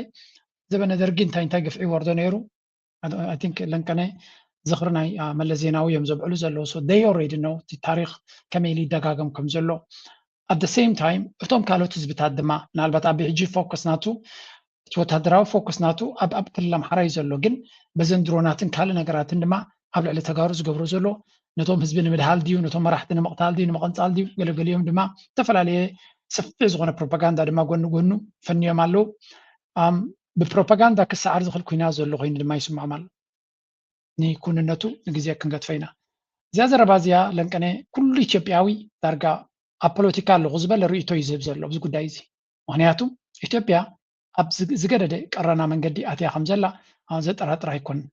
ዛሬ ሁለት በመቀለ የድሮን ጥቃት ተፈጽሟል የተለያዩ ሪፖርቶች እንዳሳዩት 14 ሰዎች ተጎድተው ሆስፒታል ገብተዋል ከተጎዱት 7ቱ የአንድ ቤተሰብ አባላት ናቸው ከነዛ መካከል አንደኛው የ2 ዓመት ህፃን እንደሚገኝበት ታውቋል ይሄ በጣም የሚያሳዝን ነገር ነው ግን ይህንን አስመልክቶ ማንሳት የፈለኩት ምንድነው የጦርነት መነሳት ስጋትን በተመለከተ እዚህ ካንተ ጋር በሪዮትም ብዙ ተነጋግረንበት እናውቃለን በሌሎችም አጋጣሚዎች ታነሳው ሰማለሁ ስትጽፍም አነባለሁና ያንተ እይታ እንደሚመስለኝ አሁን ባለው ሁኔታ ሁለቱም ጦርነቱን የማድረግ ፍላጎት የላቸውም ተፈራርተዋል የሚል ይመስለኛል ግን ደግሞ በአንጻሩ መሬት ላይ ያሉት ሁኔታዎች አሁን አንተ የምትለው እንደግፋሉ ወይ በየልጠይቀ ፈልጌ ነው ለምሳሌ ሕጂ እንታዩ እቲ ሕቶ ጀዋር መሐመድ ኣብዛ ጉዳይ እዚኣ ጥንቃቐ ተጠንቂቑ እዩ ዝኸይድ ዘሎ ክበሃል ካል ምክንያቱ ኦሮሞ ኣንጻርቶም ካልኦት ህዝቢ ኣብይ ኣሕመድ ናብ ኦሮሞ እናተጠቕለለ ኣብ ዝኸደሉ ዘሎ ንሱ ንኢትዮጵያ ድዩ ከቐድም ዘሎ ዋላ ንኦሮምያ ኣገዳሲ ክኸውን ዋላ እውን እቲ ናይ ኦላ ዝበሃል ኣብቲ ናይ ፅምዶ ክሳብ ሕጂ ብዙሕ ኣይተረኣየን ኣሎ ስለዚ እቲ ህዝቢ ኦሮሞ ኣብይ ኣሕመድ ንኣብይ ኣሕመድ ሒዞም ናይ ኦሮምያ ሃገር ንክገብሩ ዝፍትኑ ዘለዉ ይመስሉ በቲ ሓደ ክፋል እዚ በዓል ጀዋር ሕጂ ኮር ቤዝ ናቶም ደቂ ኦሮሞ እዮም ስለዚ ኣበይ ናይ ቦታ ይጠጠው ክብል ዘሎ ምስ ፅምዶ ድዩ ክኸውን ዘሎ ወይስ ምስ ኣቢ ድዩ ክኸውን ዘሎ ወይስ በይኑ ድዩ ክኸውን ዘሎ is going to be very important ሓደ ካብቲ ገምጋም ዝወሃቦ ዘሎ ታይም ዝብሉ ኣብይ ኣሕመድ ኩናት ክጅምር ካብ ዝበሃል ሓጊዩን ከሪዩምን እቲ ጉዳይ ኣብዚ እዋን እዚ ግን ተፈራሪሖም ዘለዉ ይመስሉ ተፈራሪሖም ድዮም ዘለዉ ግን ብርግፅ ምክንያቱ ኣብይ ኣሕመድ ስርሑ ካብ ምስራሕ ዓዳይ ይውዓለን ኣሎ እዮም ዝብሉ ስቲል doing whatever he can ዝከኣሎ ዘበለ ኩሉ ይገብር ከም ዘሎ እዩ ዝንገር ስለዚ ኣበይ ቦታ እዩ ዘሎ የፕሮፓጋንዳውንም ከግምት ትንየው በወለጋ በተለያዩ ኦሮሚያ አካባቢዎች በአማራ ክልል እንደው ዜጎች የማያልቁበት ስፍራ በሀገራችን ያለ አይመስለኝም የተሰማኝን ጥልቅ ሐዘን መግለጽ እወዳለሁ በዚሁ አጋጣሚ ጦርን ማስቀረት አልቻልንም ጦርን ባይኖር ጥሩ ነበር እኛ ሀገር ውስጥ አትዋጉ በሰላም ፍቱ ብለን ነበር ሰሚ አላጣም አትሊስት አሁን በመጨረሻ ሰዓትም ቢሆን ሲቪሎችን የመጠበቅ በጣም የሚያሳዝን ድሮን ማለት ፕሪሲዥን አንደኛ ሁለት ነገር ነው የሚሰራው ሰርቪላንስ ይሰራል የሚተኩሰውም ቀጥታ አነጣጥሮ ነው ድሮን ከሌሎች ቴክኖሎጂዎች ከሰማይ ከሚተኮሱም ሆነ ከመሬት ከሚተኮሱ የተሻለ የሚባለው እያየ ነው የሚተኩሰው አይስ ኦን ዘ ስካይ እና እንዴት በተደጋጋሚ በኦሮሚያም በአማራም በትግራይም በተደጋጋሚ በዜጎች ላይ የሚደርሰው ኮላተራል ዳሜጅ በጣም የሚያሳዝን ነውና አትሊስት ሁሉንም ኮምባታንት ዜጎችን ሲቪክ ሰዎችን እየለያችሁ እርስ በርሳችሁ እንኳን በወታደር ባትገዳደሉ ደስ ይለን ነበር። ያን ማስቀረት ካልተቻለ አትሊስት ሲቪሎችን እንዲታደጉ ጥሪ ማቅረብ ወዳለው ከም ትሪእዎ ዘለኹም ጀዋር ኢዘነ very delicate position እዩ ዘሎ ኣብዛ ጉዳይ እዚኣ ንብዙሕ ነገራት መንጎ ክፃወት ይድፍትን ደሎ because ንባዕሉ ታናቱ political future is on the line ስለዚ ኣብዛ ጉዳይ እዚኣ ኣብይ ናይ ቦታ ይክጥምት ዘለዎ ምስ ግዜ ክንፅር እዩ ምክንያቱ እቲ ኢሊት ኦሮሞ ገለገሊኦም ኦልሬዲ ወጊኖም እዮም ኣብይ ኣሕመድ እዩ ትዛዓብይ ሓደጋ ወላ ንሱን ከም እዩ ዝብል ትዛዓብይ ሓደጋ ኣብይ ኣሕመድ ኮይኑ ይግዳስ እቶም ካልኦት ሓይልታት እውን ዝኸድዎ ዘለውን ኢትዮጵያ ከጥፋእ ዝኽእል እዩ ዝብል ስነ መጎድ ድማ ይጥቀም ንኣብይ ኣሕመድ ካብ ኢትዮጵያ ፈሊኻ ዘይምርኣይ ንኣብይ ኣሕመድ የውድቕ ኣለኹ ናበልካ ንኢትዮጵያ ከተጥፍእ ነይሩ ኮይንካ ኣነ ይቅበሎን እየ ዝብል I really don't understand what he mean በዛ ዘረባ እዚኣ ብሓፈሻ ግን ናይ ጀዋር መንገዲ መንጎ እያ ዘላ ኣብ መብዛሕትኡ ክንሪኦ ከለና እሳ ድማ ንኩሉ ክፉት ዝኾነ ኣብ ደገ ከም ዘለዎ because he wanna play ኣብቲ ፖለቲካ ኣብ ዝሓለፈ ቀይሮን ኦሮሞን ሒዙ ጥራይ ብምኻድ ኣብ ዓወት ተጎናፂፉ ግን እቲ ዓወት ኣይተጠቀመሉ ኣብይ ኣሕመድ በሊዕዋ ተዓወት ኣብይ ኣሕመድ ቁማር በሊዕዎም ተዓወት እያ በሊዕዎም ጥራይ ዘይኮነካ ንኦሮሞ ሒዙሉ ኣሎ ሕጂ ገለ ክፋል ናይ ኦሮሞ ገንዘብን ባንክን ታንክን ስለ ዘለዎ ሒዙሉ ኣሎ ብዙሕ መንእሰይ ኣብ ጎኒ ጀዋር ከም ዘሎ ዝንገር ሕጂ እንታይ ይብል ኣሎ ምውጋዕኩም ሕማቕ እንድዩ ንሓተትኩም እቶም ዕጡቃት ጉጅለታት ትኹኑ ትብልፅግና ኩላኻትኩም ግን በጃኹም ንህዝቢ ግዳይ ኣይትግበሩ እንተትገድፍዎ ፅቡቅ እንተደየለ ግን ንህዝቢ ኣብ መንጎ ኢኹም ኣይተጨፋጭፍዎ ይብል ኣሎ ስለዚ ንክልቲኦም ወገናት እውን ብሓደ ዓይኒ ርኢኻ ምዝራብ ዕሽነት እንዲ ኣብዚ እዋን እዚ ምክንያቱ እቶም ካልኦት ሓይልታት ድሮን ይጥቀሙ ኣለዉ ወይ እውን ብድሮን ገይሮም ነቲ ማእከላዊ መንግስቲ ኣብ ቦቱ ይሃርሞ ኣለዉ ክሳብ ሕጂ ማለት እዩ ምስ መፆም ወታደራት ይማርኹሉ ይስዕርዎ ገለ ኣለዉ እዮም ግን ብዓብዩ ነቲ ውግእ ዘካይድ ዘሎ እቲ ማእከላዊ መንግስቲ እዩ ስለዚ ንክልተ ብወሳይዲዝም ብክልተ ሳይድ ጌርካ ምዝራብ ምስ ኣቢ ምዃን ጥራይ ተስምዕ ምስ ኣቢ ክኸውን ደዋፅኦ ድዩ ንሱ I don't know ንኦሮሞ ክኸስር ዘይደሊ ዝመስል ዘሎ እቲ ኦሮሞ ብኣቢ ሙሉእ ክውከል ይኽእል ዶ እንተሪድካ ኣብ ክፋልናቶም ኣብዚ እዋን እዚ ከም ንሪኦ ዘለና ኣቢ ናይ መወዳእታ ናይ ኦሮሞ ሰንተር ሒዙ ክኸይድ ከድሕንዎ ድማ የድሕንዎን ካላርስቲ ብዙሕ ህዝቢ ስለ ዘለዎ ፖለቲካል ሰንተር ድማ ኣዲስ ኣበባ ስለ ዘሎ ንኦሮሞ ሒዙ ክኸይድ ዝኽእል እንተ ካብቶም ካልኦት ተፈንፊኑ ስለ ዘሎ ኣምሓራ ሕጂ ብፍሉይ ንኣቢ ሓቂፎም ዝቃለስሉ መንገዲ የለን ገለ ክፋል ናይ ትግራይ ትምሱ ዘሎ ክንምንታይ ፍቅርሎ ምስ ኣቢ ንኣቢ ዲ ደፍቅር ወይስ እቲ ኣቢ ዝቦም ዘሎ ፀጋታት እዩ ደፍቅር ንግዜ ዝግደፍ ኮይኑ ብሓፈሻ እዚ ንሪኦ ዘለና ዳይናሚክስ ግን ናይ ብሓቂ ጂምናስቲክስ ፖለቲካዊ ጂምናስቲክስ ግምጥል ኢና ንርኢ ዘለና እዚ ጉዳይ እዚ ኣብ መወዳእታ ክሳብ ዘይፀረየ ወይ እውን ፅሩይ ነገር ክሳብ ዘየለ ኢትዮጵያ ትበሃል ከምዚኣ ምዃና ጥራይ ክርዳእና ዘሎ እቶም ቦገን ፅምዶ ዘሎ ንፁር ዝኾነ መርገፂ ሒዞም ኣለዉ ናብትን ድማ ይብሉ ኣለዉ እንተቲ ተሪፉ ዘሎ ፖለቲካዊ ኢሊት ንበሎ ወላ ካልእ ሓሸውየ ይትፃወት ዘሎ ኣብይ ኣሕመድ ድማ ንባዕሉ ሓደ ካብቶም ወላ እኳ ብፅምዶ ይርበሽ እንተሎ ክሳብ መወዳእታ ንስልጣኑን ንኩርሱን ክሳብ መወዳእታ ክዋጋእን ክጣፍኣን ዝደሊ ሰብ ምዃኑ ግን ንማንም ሰብ ስውር ኣይኮነን ኢንፋክት ሓደ ጽብቕቲ ዝኾነት ክሊፕ ኣውሪድልና ነይራ ኣብዚ ያስከስምዕዋ Ali buddy, I'm in serious trouble. Everything around me is falling apart. For the first time, I'm wondering how much longer I can hold this together. You're finally asking the right question. Fano is knocking at the door. TDF and OLF is getting stronger. What happens if my enemies stop fighting separately and start coming after me together? Then you have a serious problem. That's what I'm telling you. Chill, buddy. I am not your problem nor your solution. The TDF appears to be getting stronger with help from Eritrea.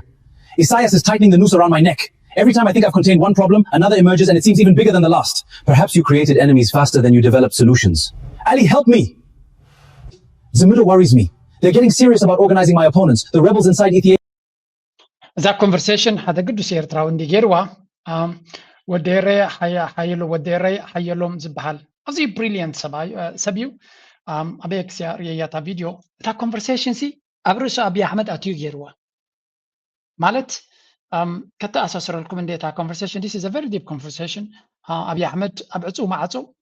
maybe مسبون دي جبروجن مس حنقولون مس حساباتون زجبرو conversation ونيد مثل تزرر and it's so practical.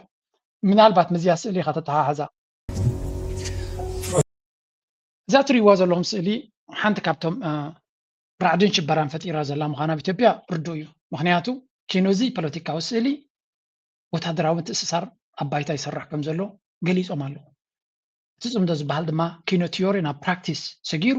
ድሮ ዓውደ ኩናት እውን ውህደት ብዘለዎ መጥቃዕታት ብቤንሻንጉል ሰሚዕና ኣለና ሕጂ እውን እንተኾነ ዝካየድ ዘሎ ኩነታት ገና አብይ አሕመድ ነቲ ዝመፁ ዘሎ ማዕበል ስለ ዝረአየ ካድሚ ይድፍትን ዘሎ ናው if we go back to conversations ዝብሉ ወፅኑ ታይም ዝብሉ ዘሎ አብይ አሕመድ I'm in deep trouble ዝብሎ ዘሎ ነቲ ናይ ኢማራት ኣብ ሽግር ኣለኹ ብሙሉም ሓይልታት ተዋሂዶም ሓደ ጸላይ ከም ዘለዎምን ሓደ ዕላማ ከም ዘለዎም ኮይኖም ይመፁን ኣለዉ ኢሳያስ ብየማንን ፀጋምን ቅልውላዊ ኢትለ ያለው ይብለሎ እቲ ናይ ኢማራት ዝህቦ ምኽሪ መሐመድ ቢን ዛይድ እንዲሁ ምኽሪ ይኮነን ዝቦ የጸሉለ እዩ ሜቢ ናተው ግድለት እዩ እቲ ተሓቶ ዘለኻ ሕቶታት ጽቡቕ ይብሎ መፍትሒ ግን የለን ይብሎ ምናልባት ትኸዶ ዝነበርካ ናይ አቋራጭ መንገዲ ትወዙ ዝነበርካ ተደሚሩ ይመፀካ ኣሎ ኩሉ እቲ ካብ ኢማራት ዝመፁ ዘረባ እንታይ ዝነግር መፍትሒ ዘይኮነ ወይ ለኻይ ዝብሎ ዘሎ ስለዚ ወላ ሓንቲ መፍትሒ ካብ ኢማራት ይመፀ የለን ይዝብል ዘሎ ሓቂ ድማ ኢማራት ኣብዚ ዋን እዚ አብይ አሕመድ ኣብ ከቢድ ዓዛቕታት ኢሎ ካብ ኢማራት ዝመፁ ዘሎ ፍሉይ ሶሉሽን አይራና ወይ እውን ፍሉይ ዝኾነ ናይ ዲፕሎማሲያዊ ፃዕርታት ዝግበር ዘሎ ገለ ይተራየ አብይ አሕመድ ሓንሳብ ናብቲ ይናወፅ ኣሎ የስ የጃፍ መልሓስ ኣላቶ ፈቐራ ኣሎ ፕሮፓጋንዳ ናቱ ድማ 24/7 ንጎም ሸትን ንህወሓት ንምዝንጣል ንሻዕብያ ንምድኻም ኤርትራ ጥፋኽዋ መራሕቲ ህወሓት ንኤርትራ ሃዲሞም ፋኖ ተቐርሰመ ከምዝዶ ባሕር ኣማለስና ከምዚ ገበርና ናይ ቀደም ሓይሊ ባሕር ነርና ንሕና ሓያላት ኢና እስራኤል ኣላ ከምዝሎ ኩሉ ዓይነት ቲዮሪ እዮም ዝዛረቡ ኣባይታ ግን ሕማቕ ይገጥሞም ከም ዘሎ ኣብ መንደቕ ተፃሒፉ ይረኣዮም ኣሎ ኣብ ቢልቦርድ ተፃሒፉ ይረኣዮም ኣሎ ስለዚ ናብዚያ እዛ ኮንቨርሴሽን ተሪኻዮ ወላ ሓንቲ መልሲ ይረኽበላኒ ብዙሕ እዩ ዝሓትት ብዙሕ እዩ ዝጭነቕ እቲ ናይ ኢማራት ከ ክንዲመልሲ ዝቦ ጭንቀት እዩ ዝውስኸሉ ነቲ ጌጋታት ናቱ ጥራዩ ጽቡቕ ሕጂ ይርዳእካ ኣሎ እቲ ጌጋታት ይብሎ ማለት They already have something powerful enough to unite them. What? You? Forget sovereign sea access. Forget Asseb. I can't even secure my political survival right now. Then secure Ethiopia before dreaming about another country's coastline. Then stop pressuring me about Asseb every day. How does every plan crumble? Speeches don't work. Promises don't work. People question everything I say. Credibility is like money, Abiy. Keep spending it and eventually the account reaches zero. I am doing your bidding and you are calling me a liar. What? Come down, buddy. Know who you are talking to. I am not one of your fake generals. I tried winning the Amhara back. Nothing worked. Why? Millions of people aren't chess pieces, Abiy. I think you're done. Done? Not now. I haven't created the Oromo nation yet. ብሓፈሻ እንታይ እዮም ዝብሉ ዘለው ኢማራቲ እንታይ ዝብሉ ኣብዚያ ዘረባ እዚኣ አብይ አሕመድ ብዙሕ ነገር ፈቲኑ እቲ ትፃወቶ ዝነበርካ ናይ ኣቋራጭ ፀወታ ናይ ሕሱር ፀወታ ነቲ ምስትና ኣላኻዕካ ነቲ ምስትና ባልዓካ ነቲ እናሃረምካ ትኸዶ ዝነበርካ ልክዕ ከምቲ ገንዘብካ በቲንካ ኣብ ኮሪዶርን ገለን ኢልካ ብዙሕ ሽግራት ተኣቱ ዘለኻ ፖለቲካዊ ኣካይዳ ናትካ ድማ ከምኡ ሓደገኛ መንገዲ ስለ ዝነበራ መወዳእታ ኩሎም እቶም ዝፃመዱ ዘለው ፍሉይ ዕላማን ፍሉይ ፍቕሪ ስለ ዘለዎም ዘይኮነ ንስኻ ትኸዶ ዘለኻ ሓደገኛ መንገዲ ዝኣክል ምክንያት ሂቦም ኣሎ ክሰምሩን ኣንጻርካ ንኽላዓሉን ኣነ ዝገበርኩ እንተገበርኩ ናይ ዓሰብ እንተገደፍኩ ዋላ ገለ እንተገበርኩ ዝሰምዓኒ ሲነ በዚ እንተተዛረብኩ እንተመግደርኩ እንተተዛረብኩ ኢንተርቪው እንተገበርኩ ዝግርዳእኒ ሲነ ይብለሎ ዘረባ ተበዝሐ ጥቕሚ የብሉንካ ይብሎ እሱ መሕመም እዩ ትዘማኽሮ ዘሎ ኣብ መወዳእታ ሜቢ ስልጣንካ ወዲእካ ክትህሉ ትኽእል ኢኻ ይብሎ ማለት እዩ ኖ ዓባይ ኦሮምያ ከይሰራሕኩ ከለኹ ዕላማይ ክወዳእ ኣይክእልኒ እዩ ዝብሎ ዘሎ ወል አብይ አሕመድ ኣነ ከም ዝመስለኒ ናይ ዓባይ ኦሮሞ ብዙሕ ሕልሚ ዘለዎ ኣይኮነን ናይ ኣብ ኩርሲ ምቕፃል ግን ሕልሚ ኣለዎ ናብ ኩርሲ ንኽፀንሕ ዓባይ ኦሮሞ ምፍጣር ድዩ ዘድልዮ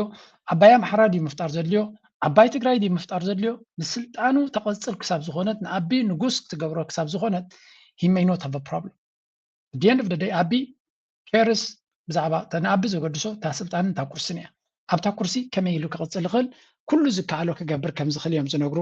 ብፍላይ ኣብዛ ሕጂ ግን እቶም ካልኦት ኩሎም ገግዲኦም ወሲዶም ፀቆም ስለ ዝሓዝሉ ሓንቲ ተሪፋቶ ዘላ እዛ ንብላ ዘለና ኢና ናብ ኩናት ኬትካ ነዛ ዓባይ ኦሮሞ ትብል ምጉዝጓስን ብሃገርካ ኣጀንዳ ምስራሕን እያ ኤኒዌይ እቲ ዘሎ ኩነታት ነዚ ይመስል ንእሽተይ ግሊምፕስ ንእሽተይ ነፀብራቕ ናይቲ ዘሎ ኩነታት ኢና ንርኢ ዘለና ኣብዚ ንቐፅል ሽ ጋር በመሆን ድንበር አካባቢ የሚገኘውን ማህበረሰባቸውን በማገናኘት ሰላምን ለማጽናት ከፖለቲከኛው የበለጠ ከወታደራዊ አዛዦች የበለጠ የህዝብ ለህዝብ ግንኙነት ወሳኝ ነው በሚል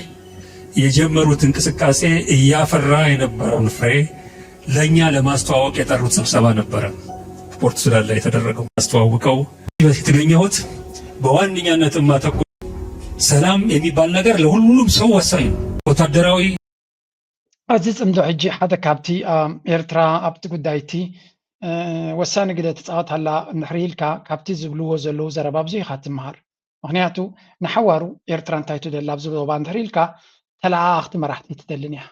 تلا أخت مرحتي زي تدل تخينا أزوم حجي بحجي إيرترا بس أمرا جيرا ناب سلطان كتوم تقوم تخل وين ترانزيشنال منقصك كبرمو أتي سلطان ناب حزبك سقاقر نهر قينو إيرترا تطول بزلا كابون تايو نحريلكا أبتي زرباناتو ميخاترغبو سلازي تلاخ منقستين دلنا نحنا እቶም ኣብኡ ዝመፁ ንፅምዶ ዝኣምኑ ነቲ ሓበራዊ ዕጫ ናይቲ ቀርኒ ኣፍሪካ ድማ ክርዱ ዝኽእሉ ምዝኾኑ ጥራይና ክንተሓባበር ንኽእል ዝብል ከም ሓውሲ መርገፂ ገይራ ኤርትራ ኣብዚ ናይ ፅምዶ ዲስካሽንስ ተምፅኦ ዘላ የስ ኣብ መወዳእታ እቲ ንሪኦ ዘለና ጉዳይ ቀሊል ኣርእስቲ ከም ዘይኮነ ፈሊጥና ኣለና ስለዚ ህዝቢ ንህዝቢ ከምኡ ድማ ኤሊት ናይ ስልጣንን ናይ ኣቋራጭ ዕላማታቶም ንኸተግብሩ ዝገብርዎ ጥራይ ዘይኮነ ንቐፃልነት ናይቲ ዞባ ዘማእኸለ ውፅኢት ከምፅእ ዝኽእል ኣካይዳ እንተደይ ተገይሩ ትርጉም ክህልዎ ኣይክእልን እዩ ስለዚ ኣብ ናይ ወፃኢ ፖሊሲናትና ፎሬን እንታይ ዝብል ኣሎ ዞባዊ ሓድነት ክንዛረብ ከለና ይብል ፖለቲከኛ ፅጌ ኣንደርጋቸው ፅጌ ኖ ኮንፍሊክት ቢትዊን ፒፕል ኣብ መንጎ ህዝቢ ዝግበር ቃልሲ ወይ ንህዝቢ ንሓትሕዱ ምልጋዕ ቅቡል ክኸውን የብሉን ከምኡ ድማ ዲስፕሊን ዘለዎ መራሕቲ ክህልውና ክኽእልሎም ከምኡ ድማ to solve regional problems internally and stop foreign proxyism ናይ ካልእ ልኡኻት ኮይንካ ንህዝቢ ከተናቆት ምፍታን ኣዝዩ ሓደገኛ ስለ ዝኾነ ከነወግዶ ክንክእል ኣለና ብሓፈሻ ድማ ህዝቢ ናይ ዞባ ተሓባቢሩን ክነብረሉ ዝኽእል መንገዲ ክፍጠር ክኽእል ኣለዎ እዮም ዝብሉ ዘለዉ ያ ኣሚን ኣብይ ኣሕመድ እታ ፅምዶ ትበሃል ከም ሕሱም ተፍርሆ ዘላ ኣብ ፅቡቕ ዕላማ ዝተበገሰት ስለ ዝኾነት እያ ፅቡቕ ዕላማ እንታይ ክፈጥር ይኽእል ንፅቡቅ ቃልሲ መሰረት ክኸውን ስለ ዝኽእል ኣብይ ኣሕመድ ዝፈልጦ ዝነበረ ግን በቋራጭ እናባላዕካ ምንባር ስለ ዝኾነ ንሳ ትሞቶ ስለ ዘላ እዩ ዝዓብድ ዘሎ እዮም ድብሉ ኤኒዌይ ፖለቲካዊ ነውፅእ ናይቲ ዞባና ግን መመሊሱ ዝቕፅል ዘሎ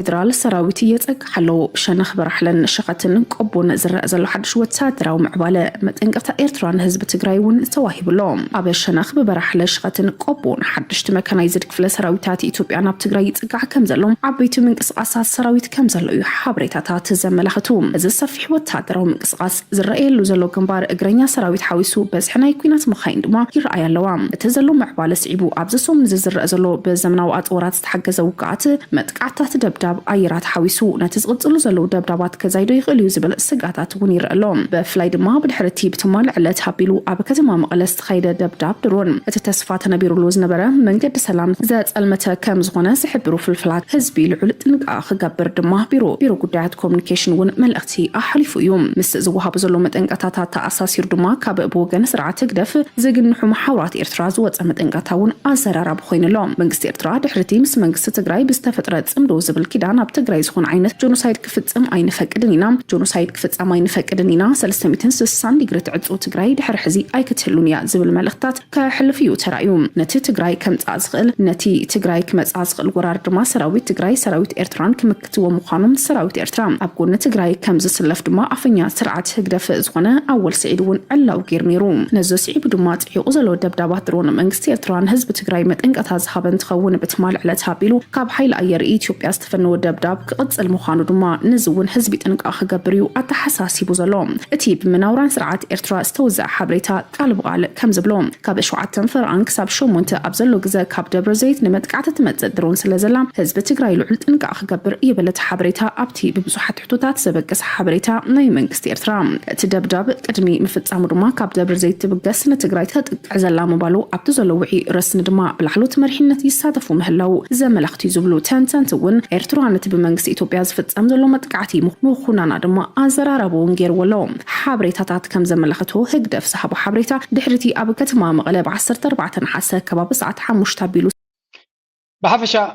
እዚ ኣብ ግዜ ኩናት እንታይ ነገር እዩ ዘጋጥም እዮም ዝብሉ ኩናት ቀዳመይት ኣብ ኩናት ትመውት ሓቂ እንድያ ሰባት ነናቶም ትንተና ክፍትን እዮም እቲ ፖለቲካ ድማ ናሬቲቭ ዎር ስለ ዝኾነ ብትንተናን መን ዝያዳ ኣብቲ ፕሮፓጋንዳ እውን ከደሚዕ ይኽእል እውን ምርኣይ ከድሊ ስለዚ ሻዕብያ ኣብዚ ጉዳይ እዚ ብዝተፈላለየ ምንጭታት ዘውፅኡ ሓበሬታታት ኣለዎ ንመንግስቲ ኤርትራ ኣፍ መንግስቲ ኤርትራ ወይ ኣፈኛ ናይ መንግስቲ ኤርትራ ዘይኮነ ግን ነቲ ኩናት ዝከታተልዎ ሰባት ከም ዘለዎ ፍሉጥ እዩ ሓበሬታ እውን ብዝተፈላለየ ማኣዝን ይወፅእ ኣሎ ዘጂ ንሰምዖ ዝነበርና ሓቂ ተቐበልዎ ጌጋ ክብለኩም ኣይክእልን በት there is indications ኤርትራ ነዚ ኩነታት እዚ ብማዕዶ ይኩነት ትዕዘባ ዘላ they are really very closely monitoring ገብርዎ ኣለዉ ብቐረባ እዮም ትከታተልዎ ዘሎ ስለዚ እዚ ጉዳይ እዚ ናበይ ገፁ ክኸይድ እዩ እዚ ሕጂ ኣብይ ኣሕመድ ተንቀሳቕሱ ዘሎ ሰራዊት የንቀሳቐስ ኣሎ ካብ ዝበሃል እኮ ዘበናት ገይሩ ክኸዱ እምበር ክምለሱ ንሪኦም ኢና እኮ ሓደ ካብቶም ፕሮፓጋንዲስት ናቱ ዶብ ኤርትራ ተበጊሱ ዝነበረ ሰራዊት ስንታ ኮይኑ ተመሊሱ ድዩ ወይስ ብገይሩ ተበሊዑ እዩ ዋላ እንታይ ኢሉ ሓቲቱ ነይሩ ሰራዊት ናይ ኣቢ ከም ዝንቀሳቐስ ንሪኢና ማስ ይምለስ ግን ኣይፍለጥኒ ካብ ቀደም ንሰሜን ዝኸደሲ ኣይምለስኒ ዝብልዎ ክሳብ ሎሚ ዲ ከምኡ ዝቕፅል ዘሎ ዋላ ክሳብ ሕጂ ኣይበርሃልናን ምክንያቱ ኩናት ስለዘየለ ማለትና እዩ ግን ከም ንሪኦ ዘለና እቲ ገለገለ ሰብ እንታይ ይመስሎ ነዚ ጉዳይ እዚ ንበይኑ ጥራይ ክትርእዮ የብልካ እዚ ኣብይ ኣብ ኢትዮጵያ ዝገብሮ ዘሎ ገለ ክፋል ናይቲ ዝካየድ ዘሎ ፀወታ እዩ ካልኣይ ፖለቲካ እቲ ኣቢ ዝበሃል ኤዲ በተኽ ዝኾነ ስርዓት ምዃኑ ምንታይ ትፈልጥ listen to this one what they are saying ማለሲ ብፍጹም እዚ መንግስቲ እዚ ቀዳምነታት ናይ ጸላእቲ እውን ዝርድኦ ይኮነን Energy Minister Haptamu Itefa says Ethiopia does not need permission from anyone to develop its water resources, while insisting that the Grand Ethiopian Renaissance Dam GERD is primarily a hydropower project whose benefits extend across the region. The minister made his remark in his exclusive interview with Pulse of Africa that Ethiopia is a sovereign country, Haptamu said, who said that we are going to ask them permission because we built the GERD without any permission, and we will do it also if we need on another river basin. እንታይ እዮም ዝብሉ ዘሎ መሲልኩም ትዕቢት ናቶም መወዳእታ እንዲደይብሉ ብሕጂ ካልእ ዲጋ ክንገብር ተደሊና ኢትዮጵያ ልኡላዊት ሃገር እያ ንማንም ሃገር ንሓተሉ ምክንያት የብልና ቅድሚ ሕጂ ሓተትና ድሕሪ ሕጂ እውን ኣይንሓትት ኢና ስለዚ ዲጋ ንክንገብር ቁም ነገር ዘለዎ ወይ እውን ኣገዳሲ ኮይኑ ተተሰሚዕና we will do it again ይብሎም ኣሎ ሕጂ እውን ክንገብሮ ኢና ይብሎም ኣሎ እዚ ዘረባ እዚ ኣብ ኖርማል ግዜ ፖለቲካል ራሊ ህዝቢ ኣብ ጎንኻ ንክስለፍ ትብዓት ከም ዘለካ ንክትመስል ትገብሮ ነገር ክኸውን ይኽእል እዩ and it may have some effect ኣብዚ ሕጂ ግን ዳርጋ ምስ ኩለን ጎረባብታ ኣብ ኩናት ኣብ ዘለወሉ ከምዚ ዓይነት ዘረባ እንታይ ፋይዳ ይከምፅኣሉ ብዙሓት ሰባት ይግረሙ እዮም ዘየገርም ድማ ኣይኮነን Already created fears of further displacement across the border. Sudanese authorities have also accused Ethiopia of allowing RSF activity from Ethiopian territory with Ethiopia over the Grand Ethiopian Renaissance Dam. ሕጂ እንታይ እዩ ኣብ መንጎ ግብፅን ኢትዮጵያን ዘይተወድእ ሕቶ ከም ዘሎን ቀፃለቲ ፀገም ድማ እናገደደ ይኸይድ ከም ዘሎን ለንቀነ ሚኒስትር ጉዳያት ወፃኢ ናይ ግብፂ ዘውፅኦ መግለፂ መኸረየኩም ክልተ ሰለስተ ነገራት እዩ ሓደ እዚ ጉዳይ እዚ ብቐረባ ይከታተልዎ ከም ዘሎ እውን ዘርኢ ነገር እውን ክርዳኣና ኣለዎ እንታይ ዝብል ዘሎ ኣብዚ if I find it ኣብዚ ለኩም العربية زبلنا السعودية ميديا زوجو مالتيو نايجب minister of Data Egypt will not allow the construction of any additional dams on the Nile River. Foreign Minister Badr Abdulati tells Al Arabiya English. Egypt has a legitimate right to defend its interests and water security, Abdulati said. Cairo will not accept any agreement regarding the Nile River unless it's legally binding, he added. So, እንታይና ንርኢ ዘለና ኣብዚ ጉዳይ እዚ ግብፂ ነዚ ኩነታት ዝቐረባ ትከታተለላ ሓደ ካብቲ ዝብልዎ ዘሎ ዝኾነ ይኹን ዲጋ ብዘይ ኣብተን ሃገራት በቲ ማይቲ በቲ ዲጋ ዝፅለዋ ከይተዘራረብካ ዝግበር ግብፂ ኣይተፈቅድን እያ ኣይተቐበሎን እያ ድማ ይብላ ኣሎ ግብፂ ድማ ሂወታ ኣብዚ ማይ እዚ ስለ ዝምርከስ ናብዚ ማይ ዝመፅእ ሓደጋ ከም ሓደ ኣገዳሲ ሌጂቲሜት ወይ ከዓ ኣገዳሲ ሃገራዊ ድሕነት ሕቶ ስለ ዝኾነ ንዓና ብሸለልትነት ንሪኦ ጉዳይ ኣይኮነን ይብላ ኣሎ ቀፂሉ ዝኾነ ይኹን ቀያዲ ወይ ከዓ ናይ መወዳእታ ዘይኮነ ውሳነ ወይ እውን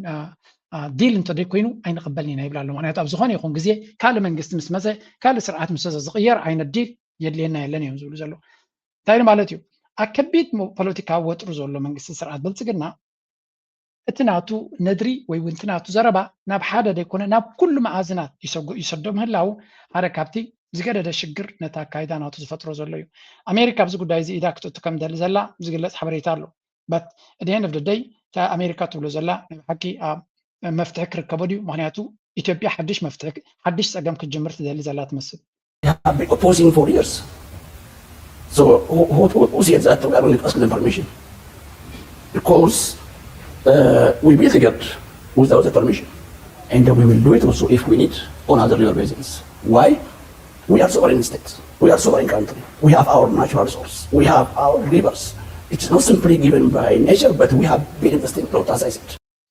ስለዚህ ከም ሉላዊ ሃገር ንሕና ንዓና ዝምልከተና ጉዳይ ክንገብር ግዴታ እዩ ግብፂ ብኩሉ ክትዝዘና ይትኽእልና ይብላ ኣሎ ሎጂካሊ ስፒኪንግ ወይ እውን ኣብ ኖርማል ግዜ ፅቡቕ ነገር እዩ ግን ከምቲ ንሳቶም ኣብ ናይ ካልኦት ብላውነት ከም ድሌቶም ዝዕንድርዎ ዘለዉ ካልኦት ሃገራት ድማ ከምኡ ይሕቶ ኣለዎ ንኣብነት ብዛዕባ ቀይሕ ባሕሪ ክዛረቡ ከለዉ ብልፅግና ቀይሕ ባሕሪ ንዖም ዝምልከት ጉዳይ ኣይኮነን ኣብ መሬቶም እውን ዘሎ ኣይኮነን ሓደ ግዜ እንታይ ይብሉ ግብፂ ብዛዕባ ኒል ትዛረቦ ዘላ ንሕና ብዛዕባ ቀይሕ ባሕሪ ንዛረብ ዘለና ሓደ እዮም ዝብሉ ፈፂሙ እኳ ዘይተሓሓዝ ቀይሕ ባሕሪ ኣብ ሉላዊ መሬትኩም ብኡ ገይሩ ዝሓልፍ ማይ ኣይኮነን ካባኹም ኣዝዩ ተፈንቲቱ ዘሎ እዩ ኒል ግን ንግብፂ ዝመፃ እዩ ካብ ተፈጥሮ ይመፆም እዩ ካብኡ ድማ ማይ ሰትዩ ካብኡ ድማ ይበልዑ ስለዚ እቲ ማይ እቲ ንሂወቶም ብእምባኻ ብናይ እንዳ ኣያ በርሀ ጌራ ትመፀካ እንድሕሪ ኮይና በርሀሲ ነታ ብእምባ ኣብ ትገዝኡ ብመሬቱ ስለትሓልፍ ዘላ ክዓፅዋ እያ እንድሕሪ ኢልካ መሰል ኣለዎ ድዩ እወ ብመሬቱ ትሓልፍ ኣላ እዋ ገለ መሰላት ኣለዎ ግን ማይ ክዓፅወካ ግን መሰል የብሉ ስለዚ እቲ ሕቶ ኣብ መንጎ ክልቲኦም ዘሎ ብቐሊሉ ክፍታሕ ዝኽእል ኣይኮነን ሓንቲ ብዚኣ ትብልዋ ዘሎ ኣሜሪካ ኢድና ክንውቲና ይብሉ ኣለዉ ንክንደይ ግዜ ክወስድ እቲ ኢዶም እታው ብኸመይ ክኸውን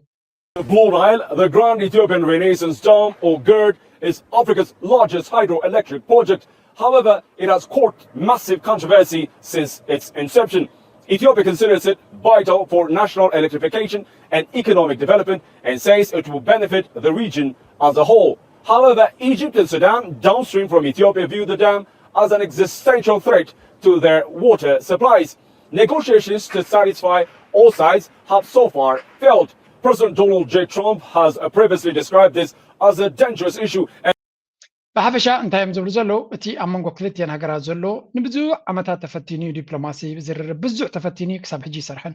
እቶም እኳ ሕጂ ዶናልድ ትራምፕ እንታይ ዓይነት ፖሊሲ ሒዙ ይመፅእ ኸውን ብርግፅ ዶናልድ ትራምፕ ኣብ ጎኒ ግብፂ ከም ዝኾነ ብተደጋጋሚ ተገሊፁ እዩ መርገፂ ናቱ ናይ ግብፂ ፀቅዕ ከም ዝኾነ ኢትዮጵያውያን ባዕሎም ዝገልፅዎ እዩ በዚ ኮይኑ በቲ ኢትዮጵያ ኣብዚ ጉዳይ እዚ ሓድሽ ዲጋ ክንገብር ኢና ክብሉ ከለዉ ሌቨሬጅ ንክህልዎም ንግብፂ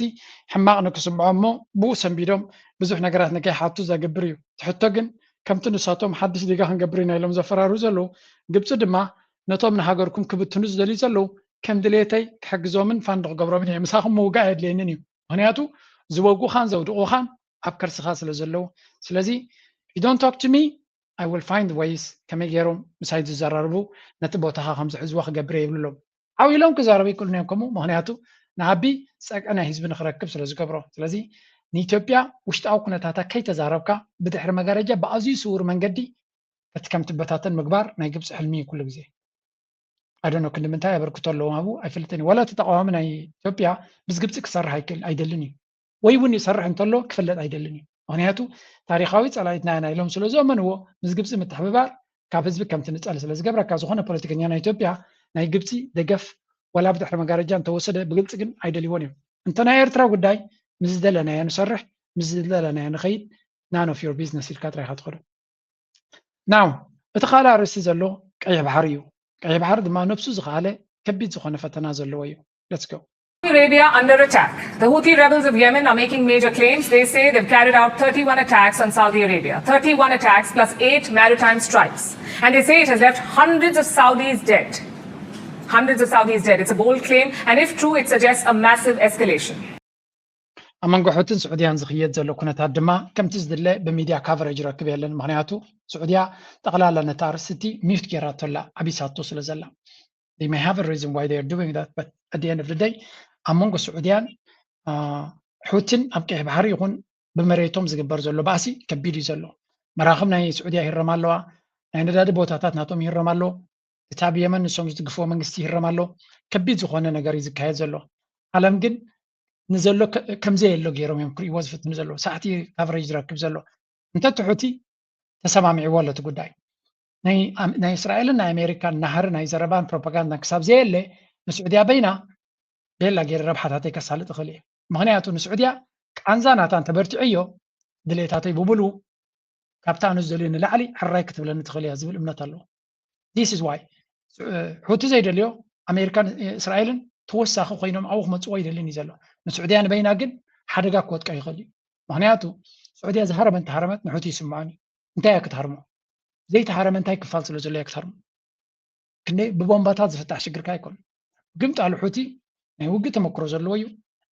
ንስዑድያ ድማ ኣብ ዘለዎ ቦታ ክሕምማ ዝኽእል እዩ ኢንፋክት ሕጂ ዝገብርዎ ዘሎ ብፍላይ ምስ ከባቢና ብዙሕ ተራ ክህልዎ እዩ battling them near the waterway, telling AFP that the rebels are planning to advance south from their current territory. Let's just lay out the geography for you here.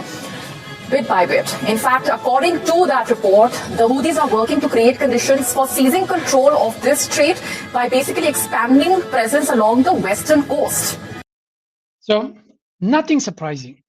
Houthi نتحت قص وريدو نبابيل مندب بملوك قاص أريد الخمسة ليز نجار مالت ري كان بلو خلانا نتكارتا كم خجاتم كم زغل درفلتنا نينا obvious سلمتاي نتابع بيل مندب ملو بملوك قاص رامو زعبي جيوبوليتيكا وكاردي أبيدو كحزي بو منصر دما إيران دما حرموزن بابيلن ملو بملو أبيدهم كاتو ملو بملو كبلاي كلني مهنيات بخالقز قالت هجراس لزلوا جن أبيب سلزخونة مايات بناتهم وسانة رأي تخالاي وسانة نبنا جبوت زي أنا كحل فيك ثولا يتغلنيها بس حوتي أبكينات كأتوز دل الحيلية له مس إيران أبكينات كأتوز دل الحيلية له أمريكان إسرائيل أنت ذيك قالوا who the hell do you think نسخات خلو كم يرجع تحسب تغل مس إيران ويا بس حوتي خطواقع هرب حلك لذي نسوز بالو نلولا ونتك سابدي دفرة وسمع بالكا صغير كام صبايت رأي لذي إذن رياض لنا قداي نايب حكي أتحساس أبي زخون زلو بزمن قد كريو خلنا دما برزح مجنان كوا زي اللي مثلا نقول this is going to be very serious سعودية من كرا أورونا هتا كبيديو قيني زلوا so أنا ده مثلا ني مسيران ده حنزق على دبلوماسي نيروا لذي تونكو سأقام قيني زلوا أبزوان زي دبلوماسي ومفتح زي ركب زلوا انتايو أمريكا تفتروا زلوا سأقامي سلامتاي كونوا لنا أمريكا قبل الإيران حماق سقوم تكتوسط تدلس لزلا نتك توزت دليل زلا أزي كبيد عرستي كم زخون إيران بخميت قبر الله نحرمز بمعصات رأي كونسي حوتي بتجدد عجمي نكأي بحرك وقاص ربز قبر زلو واجنا يتقينات أزي عبك خون كم زخل حوتي دما نزح عقاف أمونج أمريكان إيران زقبر زلو مو نحوتي تقلال ناس أتقريف وزلو تدقيمو سعودية دما ولا أنا إيران من قدف بلو نحوت قتلي تغلي مهنات إيران بعلا أب كبيد زخنا هلا وفتناس لزلا سلزي أتمنى قصقاسنا حوتي بزحات هجرات يردوا ويم سلمتاي جبر كم زلوا أمريكا لو تخد جبر زلوا أمريكا دما أي بخينات جيرا أي تأليا مونغو سلتت أو زلا نتي واجنا يتكينات أتبقى يعبيات تخم زلا يزن جرزلوا This is going to be very interesting. On the Red Sea, Mocha is a port in Yemen. More than 90 drones and missiles have been fired at this port. Reports say 16 people have been killed. We haven't seen the Houthis try and take over the port of Mocha, but we know that they're trying to shut it down. So إذا مو كتبها الودب كحزوا بزع دبدابية كايدو لا خمسة لويز نجر أبزن زمت أزلا وانات ندوب قصم متقعت جيروم نابز بوتاز ماتيوم نزي بوتاز كحزوا كفتن خمس غلو مجنزاب كدليو and تي بمنجستي سعودية زدقوم بزي حجز منجسنا اليمن كندوز أكل نايم كلاس عقم اللودو نزي نجرات زي نكتعرفو كسامو داتا كوادق يخلدو هيفلتني ግን ሓደ ነገር ርዱ ኣሎ እዚ ጉዳይ እዚ እናቐፀለ እንድሕር ከይዱት ነገር ና ከረረ ክኸይድ ከም ዝኽእል ምርዳእ ከድልየና እዩ and we are monitoring this because ኣብዚ ቀረባ ስዑድያስ ምስ በዓል ፓኪስታንን ገለን ዓብ ምርድዳእ ገይራ ከም ዝነበረት ይዝከር so I think ክሳብ ሕጂ እቲ ዝተገበረ ናይ ትርኪ ይኹን ናይ ስዑድያ ናይ ፓኪስታን ዝኾነ ይኹን ኣብዚ ጉዳይ እዚ ኢዶም ክሕውፁ ከም ዘይደልዩ ዘለውን ወላ እውን ስዑድያ ብወቅዒ ኪኖቲ ሓንቲ ግዜ ኣብቲ መጀመርያ ንሰንዓ ኤርፖርት ደብዳብ ኣካይዳ ዝብል ፀብፃብ ዝረኣናዮ ድሕሪኡ ዝኾነ ነገር ክገብሩ ይሰማዕ Look at the aftermath of the Houthi strikes.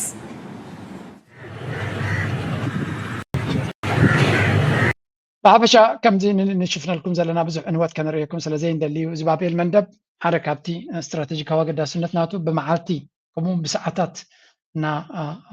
እናዓብየ ዝመፅእ ዘሎ ምክንያቱ ነዚ ቦታ እዚ ኣብዚ ቦታ እዚ ቁፅፅር ክህልወካ ምኽኣል ብንእሽተይ ዓቕሚ ዝዓበየ ፅልዋ ንክትገብር ስለ ዘኽእለካ ዘድንኣትዎ ዘለና ድማ ሕጊ ጫካ ሓደግ ብቕልፅሙ ዝናበረሉ ዘበን ስለ ዝኾነ ኣብዚ ዘበን እዚ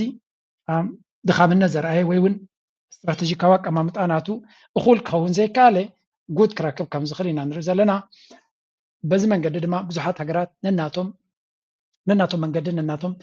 ኣካይዳን ክገብሩ እዮም ዝፍትኑ ዘለው ኤርትራ ድማ ኣብ ቨሪ ሰንትራል ቦታ ስለ ዘላ ናይ ኤርትራ ምንቅስቃሳት እንታይ ክኸውን እዩ ንግዜ ዝግደፍ እዩ ንሕና ድማ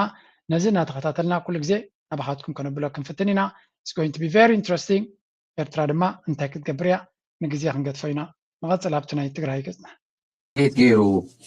ደወል ዞም ናይ ብልፅግና ደገፍቲ ረኽሞም ሶሻል ሚድያ ዝርቶም ተጋሩ ማለት እዩ። እቶም ካልእ ዘይዛረቡ ንሱ ኣይዛረቡ። እቶም ተጋሩ ግን ታርጌታ ወይዓ ዝብል ዝፍለጡ ኣበይ ታርጌት ወዒ ማለት ከመይ እዩ ዝግለጽ እንተኢልናዮ ብልፅግና ታንክ ተወዒ ታርጌት ወዒ ይበሃል። ኣብ ሰዓት እዚ ሰራዊት ተወዒ ታርጌት ወዒ ይበሃል። ምንም ጥርጥር የብሉን። ሲቪልያን ተወዒ ግን ታርጌት ወዒ ይበሃልን። ገዛ ናይ ውልቀ ሰባት ገዛ ወዒ ካመ ግን ናይ ታርጌት ወዒ ይበሃልን ኣይኸውን። እዚ ናይ ሚሊተሪ ኢንስታሌሽን ኣይኮነን። ናይ ውልቀ ሰብ ገዛ ናይ ወታደራዊ ትካል ኣይኮነን።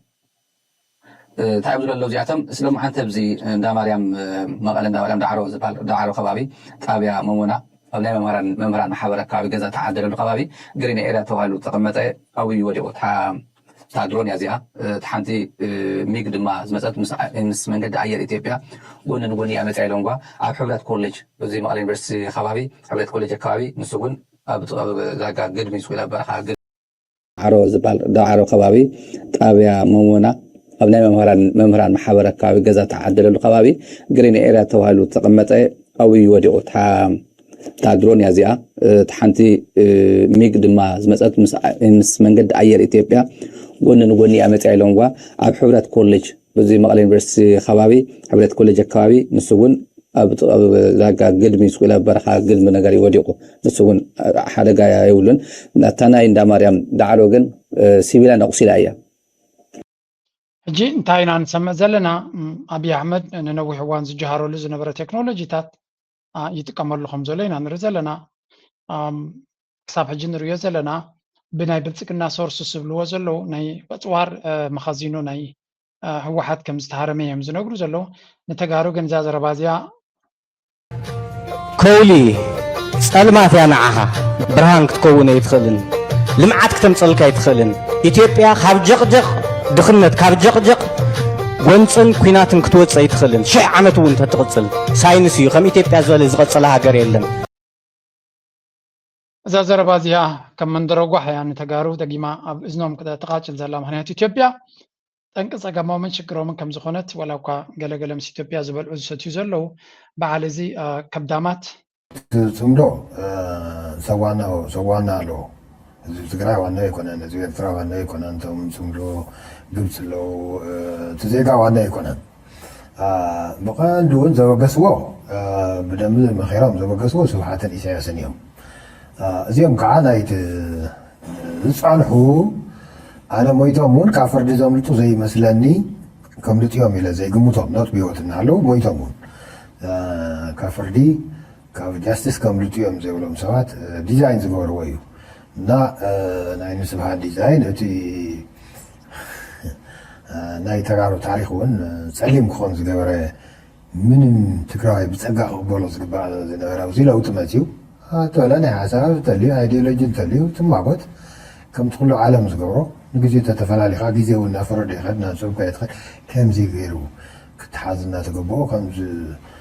ህዝቢ ህበይ ትፈልጥዮም ኣቀ ህበይ ጋውና ዝበሃል መራሓ ኣለዋ እሞ እቲ ጋውና ናብ ዝኸደ እያ ትኸይድ ጣዕሚ እውን ልቦና እዩ ዝጎደኒ ወይ ድማ እዘን በጋይት ከፍተ ኣለዋ ኣቀይ ብዙሓት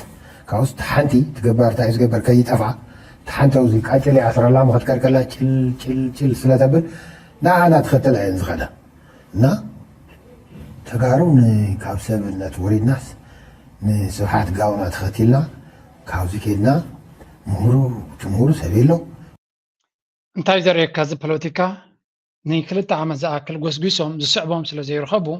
እቲ ህዝቢ ኣብ ጎኒቶም ናይ ትግራይ ሓይልታት ኮይኑ ስለ ዘሎ መራሒኹም ጋብና ስኻትኩም ድማ ኣህባይ ብምባል ነቲ ህዝቢ ይፀርፍ ኣሎ። እዚኻ ጥፍሽና ናይ ፖለቲካ እዩ ዘርኢ። ምክንያቱ ሰዓብ እንተሲንካ ነቲ ዝመርሕ ዘሎ ጥራይ ደይኮነስ ነቶም ዝምርሑ ዘለዉ ህዝቢ እውን ክፀርፍ ኢኻ ትጅምር ወጌርካ ድማ ካብ ፖለቲካ ፎሪ ትወፅእ ማለት እዩ። ዝኽሪ መስዋዕቲ ተጋዳላይ መለስ ዜናዊ ብዝተፈለየ መንገዲ ኢና ነኽብሮ ዘለና። ብርግፅ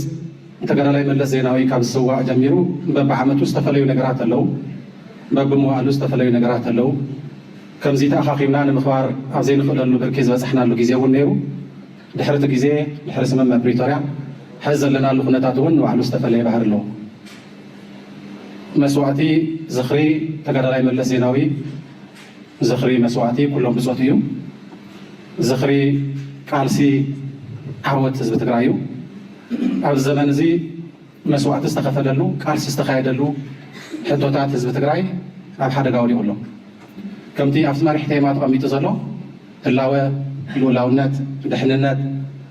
መሰል ዓርሰ ውሳነ ህዝቢ ትግራይ ዳግም ሕቶ ኮይኑ ኣብ ሓደጋ ወዲቑ ኣሎ መለስን ብፆቱን ነዞም ሕቶታት እዚኦም ሒዞም ቅድሚ 50 ዓመት ንበረኻ ወፊሮም መሪር ቃልሲ ኣካይዶም መስዋዕትነት ከፊሎም መቸም ኣብ ታሪክ ናይ ቀርኒ ኣፍሪካ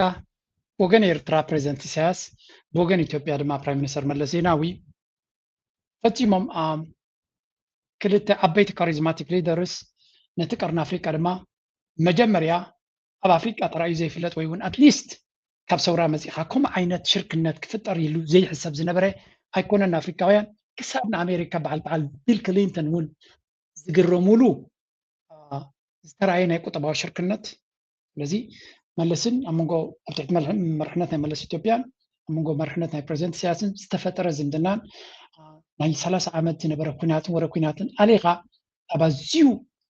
ከም ኤውሮጳ ሕብረት ሽዑ ኣይቆመን ነይሩ ኤውሮጳ ሕብረት ኣይቆመን ነይሩ ሽዑ ስለዚ ሓደ ካብቲ ተኣምር ዝኾነ ምትእስሳር ናይ ቁጠባ ክልቲኦም ሃገራት ድማ ብቁጠባ ንላዕሊ ክመፅሉ ዝኽኣሉ መንገዲ ተፈጢሩ ነቲ ኩናትን ወረ ኩናትን በሰላናቱ ኢሚድየትሊ ከም ዝርሳዕ ብናይ ቁጠባዊ ሽርክነት ከም ዝትካእ ዝገበሩ እዮም ነይሮም ብናይ ምዕራባውያን ኣተሓሳስባ ክትሪኦ ከለኻ ናይ ብሓቂ ሬቮሉሽነሪ ካብቲ ሰውራ ዝመፁ ሬቮሉሽን ሰውራዊ ምምፅኦም ጥራይ ዘይኮነስ ቁጠባዊ ሰውራ ክገብሩ ዝፈተኑ እዮም ነይሮም ግን ከም ወትሩ ኣብ ኣፍሪካ ሓደ ነገር ብዓወት ክዛዘም ስለ ዘይክእል ነዚ ንኣፍሪካ ይኹን ንዓለም ሙሉእ ዘገረመ ኣካይዳ ዝነበረ ከመይ ገይሮም ሓላሊኾም ንድሕሪት መሊሶሞ ክልቲኦም ናይ ኤርትራ ፕሬዚደንት ይኹን ናይ ፕራይም ሚኒስተር ኢትዮጵያ ኣብ ሃገሮም ዝኽተልዎ ዝነበሩ ፖለቲካ ዝፈላለዩ እንተወሓደ ፖለቲካሊ ዝለዓለ ፅልዋ ነይርዎም ክልቲኦም ፕሬዚደንት ኢሳያስ ኣብ ኤርትራ ዓብ ፅልዋ ኣለዎ ኣብቲ ፖለቲካ ነቲ መናብሮ ናይ ኤርትራውያን ኩሉ ነገር ማለት እዩ ንቁጠባን ወታደራዊ ኣካይዳ መለስ እውን ተመሳሳሊ ነይሩ ትንኮ ፍልይ መለስ ነታ ስልጣኑ ንክዕቅብ ንኢትዮጵያውያን ንሓድሕዶም ከም ዝተፋነኑ እዩ ዝገብሮም ነይሩ ሓደ ካብኡ ህዝቢ ኣምሓራ ዓብ ቂንታ ዘለዎ እንታይ እዮም ዝብሉ ንኣምሓሩ ብኦሮሞ ከም ዝርገፁን ህዝቢ ኣምሓራ ኩሉ መዳያዊ ስምብራት ከም ዝወርዶ ገይሩ እንታ እቲ ኢሊት ናይ ኣምሓራ ዶሚኔት ከይገብሮ ነቲ ፖለቲካን ቁጠባን ብኡ መሰረት ድማ ንኦሮሞ ንኣምሓራ ከጥፍክል ወይ ክዳኸም ክብል ንኦሮሞ ገበል ቀይርዎ ዝብሉ እዩ ውፅኢት ናቱ ድማ እዛ ኢትዮጵያ ሕጂ ዘላ ዳርጋ መለስ ዜናውን ናቱ ፖለቲካዊ ፅልዋ ኢንጂነር ዝገበረ እያ ሕጂ ፍረ ናይቲ ኩሎም ዝገበርዎ ቁጠባዊ ዳሓን ዝኾነ ምንቅስቃሳት እዚ ሎሚ ዝርእይዎ ዘለዎ በረንበጣዕ ዝብልዎ ዘለዎ ሓዊስካ ነቲ ዲጋ መለስ እዩ ገይርዎ ስለዚ እዚ ብፅቡቅ ክጠቕሶ ትኽእል ኢኻ ኣብቲ ፖለቲካዊ ስፔስ ግን ንመለስ ንጎህ ምሸትን ዝረግምዎ ኤርትራውያን ጥራይ ኣይኮኑን ኢትዮጵያውያን ንጎህ ምሸትን እዮም ዝረግምዎ ቀደም ቅድሚ ኢትዮጵያ ከም ኢትዮጵያውያን ኢና ንሓስብ ነርና ዋላ ካብ ውሽጥና ምጭፍላቕ እንተነበረና ከም ኢትዮጵያውያን ንሓስብ ነርና ካብቲ ናይ ኢህደግ ስርዓት ዝመፅእ ግን ከም ኢትዮጵያውያን ምሕሳብ ገዲፍናዮ ኦሮሞ ከም ኦሮሞ ኣምሓራ ከም ኣምሓራ ብምኻድና እቲ መሰረት ናይ ሃገራዊ ህንፀት ዝገደደን ዝገደደ ከም ዝኸደ እዩ ዝንገር ስለዚ ናይ መለስ ሌጋሲ ዋላ ተጋሩ እውን ዝተፈራረቀ እዩ ዘለዎ ምክንያቱ ኣብ መወዳእታ እታ መለስ ዘበገሰ ሃገር እንድሕሪ ኤትኒክ ፌደራሊዝም ጌርካ ናተተፈነነ መወዳእታ ተጋሩ ሓደጋ ክወጥቆም ምዃኑ ዝፈልጥ ነይሩ ተዝኸውን ስለምንታይ ሞር ንትግራይ ኣድቫንቴጅ ዘይፈጠረላ ምሕማይና ዘይተረፈና ይብሉ መለስ ዝኣኽሎ ገይሩ ይበሃል ግን ናብቲ መበቆል ዓድታት ክትከይድ ከለካ ግን ከምቲ ዝድለ ይገበረን እዩ ዝበሃል ከባቢ ዓድዋ ምዃኑ ዓዱ እቶም ቤተሰቡ ድማ ዋላ ኣብዚ ሶሻል ሚድያ ኣለዎ ክገርመኩም ቤተሰቡ ብዙሕ ኣይገበረልናን ዝብሉ ዋላ ሓንቲ ማለት ኢትዮጵያ ዓዲ ብልሽውና እዩ ሶሪ ኣብ ኢትዮጵያ ብልሽውና ኣሎ ጌርካ መለስ ብልሽውና ከም ዘለዎ እዩ ዝንገር ንጎህ ምሸት ብዛዕባ እዮም ዘረቡ ሓዳፊቱ ነቶም ከባቢናቱ እንድሕርቲ ዝኽተሎ ዘሎ ፖለቲካ ነቲ ሃገር ናብ ሓደጋ ክወስዳ ምዃኑ ዝፈልጥ ኮይኑ ገለ ነገር ክገብረሎም ነይርዎ ይበሃል ዝኾነ ነዚ ናይ መለስ ሙት ኣይክሰስን ስለ ዝኾነ ህወሓት ካብኡ እንታይ ክመሃሩ ክእሉ ንሓዋሩ ኸ እንታይ ፖለቲካዊ ሓሳባት ከመናጭው ክእሉ ወላ እኳ ሕጂ ኣብ ናይ ሓደጋ ደንበ እንተለዉ ብዙሓት ይብሉ መለስ ነቶም ህወሓት ብትክክል ድሕሪኡ ኦርጋናይዝ ክኾኑ ከም ዘይክእሉ ስለ ዝገበሮም እዮም ካብ መለስ ዝኸይድ ልክዕ ከምዚ መኣዝና ዝጠፍኣ ጃልባ ኮይና መጀመርያ ነቲ 4 ኪሎ ከሲራ ካብኡ ድማ ናብ ትግራይ መፅያ መቐለ እውን ኣይቀደዋን ውግእ ጀሚራ ሕጂ ድማ ናብ ሓትሕቶም ዝባልዑ ዘለዉ እቶም እሊት መለስ ብሓደ ክሰርሑ ኣይገበሮምን ዝብሉ ኣለዉ ንኩንነት ናብ ካልእ ንገድፎ ሓንቲ ነገር ግን ኤርትራ ከምዚ ናይ መለስ ድሕር መለስ ዝኾንዎ ዘለዉ ከይንኸውን ኣምላኽ ይሓግዘና እንተኾነ ኤርትራ ዝኣክል ምድላዋት ካብ ጌጋ ተማሂራ ፅቡቕ ዝኾነ ምስግጋር ክግበር ልዕሊ ኩሉ ግን ኣብዚ ዘለናዮ መድረኽ ማዕረቲ ሕጂ ዘለና ፈተና ጸላእትና ልክዕ ድሕር መለስ ንተጋሩ ዝኾንዎ ዘለዉ ኩነታት ካብኡ ትምህርቲ ወሲዶም ኤርትራ ካብ ሓደ ወለዶ ናብ ካልእ ወለዶ ክሰግር ከላ ብዙሕ ፀወታታት ክፃወቱ ብፍላይ ብደገ ዘሎ እዚ ኩሉ ፖለቲካዊ ፈንጅታት ተቐቢሩልና ዘሎ ሓንሳብ ኣጋዝያ እናበለ ዝመፅእ ሓንሳብ ዓሰብ ንኢትዮጵያ እንተሃብናዮም እንካን ሃባ እንተተባሃልና ሕሸና እናበሉ በብዋኑ ንዲሞክራሲን ፍትሕን ክብሉ ፀኒሖም ድቦላ ዝድርብዩልና ዘለዉ ካብኡ ተበጊስና ፅቡቅ ዝኾነ መረዳእታ ክንወስድ ንክእል ኣለና እንተቲ ናይ መለስ ዛንታ ንኢትዮጵያውያን ንገድፎ ንሕና ኤርትራውያን ዓብ ስምብራት ገዲፍልና ዝኸደ መራሒ ምዃኑ ኢና ንፈልጥ ብዙሕ ፅቡቅ ነገር ክገብር እናኸኣለ ከሎ ኩሉ ነገር ባዕሉ ድዩ ወላ ኣሜሪካዮም ዝዝዎ ዝነበሩ ከም ድሌትካ ዲቤት ክትገብሮ ትኽእል ኢኻ ኢንፋክት ኣብ ገለ ኢንተርቪው ናይ ፕሬዚደንት ኢሳያስ ኣላ መለስ ዜናዊ እቲ ብይን ናይ ምዕላል ጀርስ ምስ ተወሰነ ተቐቢልዎ እዩ ከተግብሮውን ይደሊ ነይሩ ኣሜሪካ ፑሽ ጌራቶ ኣንፃሩ ንክኸይድ ዝብል ዘረባ ኣሎ ስጥራይ ግን ደይኮነ ወላ በቲ ናይ ሽዑ ናይ ዩናይትድ ኔሽንስ ኣምባሳደር ናይ ኣሜሪካ ዝነበረ ማይክል ቦልተን ኣብ መፅሓፍ ናቱ እውን ንዑ እውን ሃንደበት ከም ዝኾነታ ጄዲ ፍሬዘር ትበሃል ጠማዚዛ ፅቡቕ ኣንፈት ሒዙ ዝነበረ ክውዳእ ዝግብኦ ዝነበረ ጉዳይ ከም ዝጠዋይዎ እዚ ማለት መለስ ፃድቕ ይብለኩም የለኹን there are other aspects ኣብቲ ጉዳይ እቲ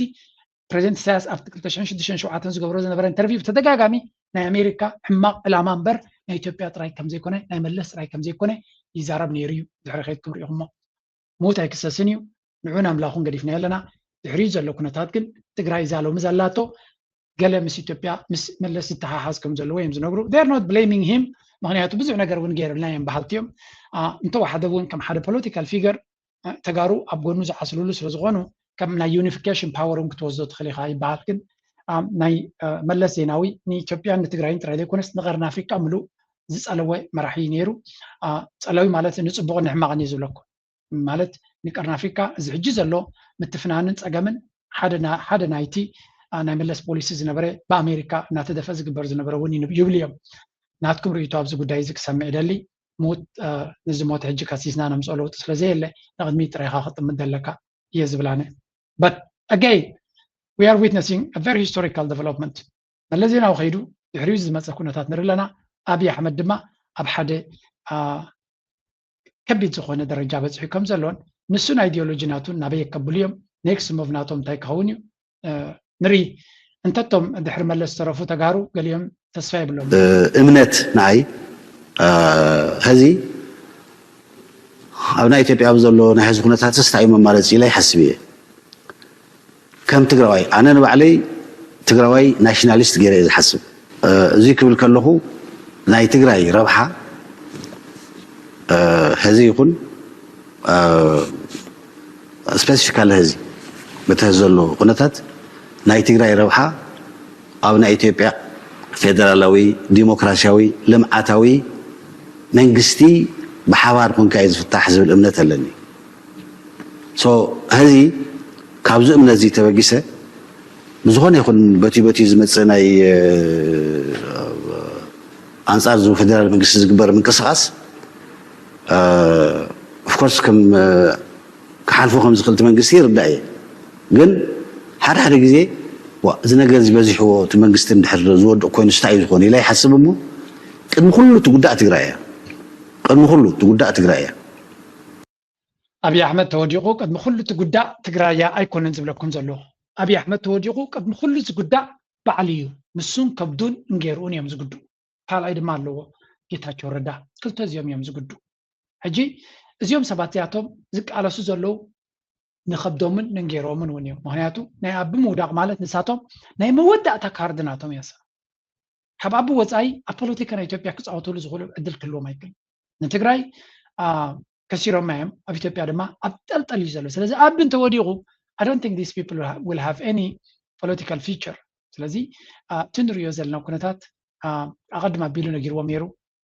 ኣቢ ከይወድቕ ኩሉ ዝካሎ ክገብር ከም ዝኽእል ኢንፋክት እቲ ኩናትን ወረብ ኩናትን ንክቕፅል ዝደፍእ ዘሎ ሓይሊ እውን ንስዮም በዓል እዚኦም ዝብሉ ሰባት ኣለው ኣማኻሪ ናይ ኣብይ ኣሕመድ ምዃኑ እውን ምግንዛብ ከድሊ እዩ ኤኒዌይ ናቶም ጉዳይ ናብ ዘበልዎ ከብልዎ ክእሉ እዮም ሓንቲ ዘረባ እዚኣ ዝከስምዑለይ ዩፎሪያ ለነጻነት ለሚባለው ስሜት የነበረው ዩፎሪያ የደነዘዘበት ከከረን ይልቅ ካምፓላ ብዙ ኤርትራውያን አለ። በአሁኑ ሰዓት ከረን የኤርትራ ሁለተኛ ከተማ ነው። ሊትራሊ ከከረን ይልቅ ከከረን በላይ ኤርትራዊ ካምፓላ ውስጥ ይኖራል። ሶ ሰክሰስፉል ሊባል የሚችል ኤርትራዊ አገሩን ለቆ የሚሄድበት ዝም ብሎ በዘልማድ 3 ሚሊዮን ህዝብ አለው ይባላል። በጣም የሚታመኑ ምንጮች የሚገልጹት 1.9 ሚሊዮን በላይ ህዝብ የለውም ኤርትራ። ሕጂ እንታይ እዩ ዝብል እዚያ ዘረባ እዚያ ሓደ ካብቲ እዚ ሰብ እዚ ብዙሕ ክሊፕስ ናቱ ወይ ካብዚ ቪድዮታት ናቱ እንደ ዝከታተል ብርግፅ እቲ ኣሎ ዝበሃል ስለያ ሓበሬታ ከም ዝበፅሑን ንኣብነት ኣብ ሳዋሲ ናይ ለንዘበን ሳዋ ክብረቑ ከለውስ እንታይ ክብል ሰሚዐ ይመስለኩም? ካብተን 7 ዝተደረፋ ደርፍታሲ 5 ቀባተን ብቋንቋ ዓፋር እዩ ነይሩ ይብል። እንታይ ማለት እዩ? ክሳብ ክንደይ ናይ ኤርትራ ምንቅስቃሳት ፉል ታይም ሂቦም ኣወልፂዕንሲ ነዚ ናተይ ቪድዮ ደጋጊሞም እዮም ዝሰምዕዎ ክብል ከሎ ኣብ ክውንነት ዝተመርኮሰ ምዃኑ እዩ። ናው ኣፓርት ካብቲ ንሱ ዝብሎ ዘሎ ወፃኢ ኣብ ኤርትራ 10 ሚልዮን ድዩ ዘሎ 5 ሚልዮን ድዩ ዘሎ 2 ሚልዮን ድዩ ዘሎ ንዓኻ ክዕብደካ ዝኽኣለ መንግስትን ህዝብን ከም ዘሎ ተረዲእና ኣሎ። እቲ ቁፅር ትብሎ ዘለኻ ኢንዲፍረንት ብዘየገድስ እንታይ እዩ ኤርትራ ኣብ ኢዳ እትያትካ ከም ድሌታ ተሽከዓለልኩም ከም ዘላ ማለት ንኤርትራ ዋላ ሓንቲ ክገብርዎ ከም ዘይክእሉ ተረዲእኩም ኣሎ። ናው ኣብታ ካልአይቲ ኣርጊመንት ናቱ ክንከይድ ከለና ኣብ ጉዳይ ናይ ኡጋንዳ ዘለዎ ኤርትራውያን ብርግፅ ኣብ ኡጋንዳ ሓያል ህዝቢ ከም ዘለና ማንም ዝስሕቶ ነገር የለን። ምስ ብዙሓት ኤርትራውያን ክራኸብ ከለኹ ኣብ ኡጋንዳ ሓንቲ ካብቲ ብፍላይ ነቶም ቢዝነስ ኮሚኒቲ ዓበይቲ ሆቴላትን ዓበይቲ ትካላትን ዝኣልዩ ዘለዉ ክረኽቦም ከለኹ ሓንቲ ዘረባ ምሶም ይዘራረብ ነይረ። እዛ ዘረባ ድማ ጋይስ ብዝኾነ ይኹን መንገዲ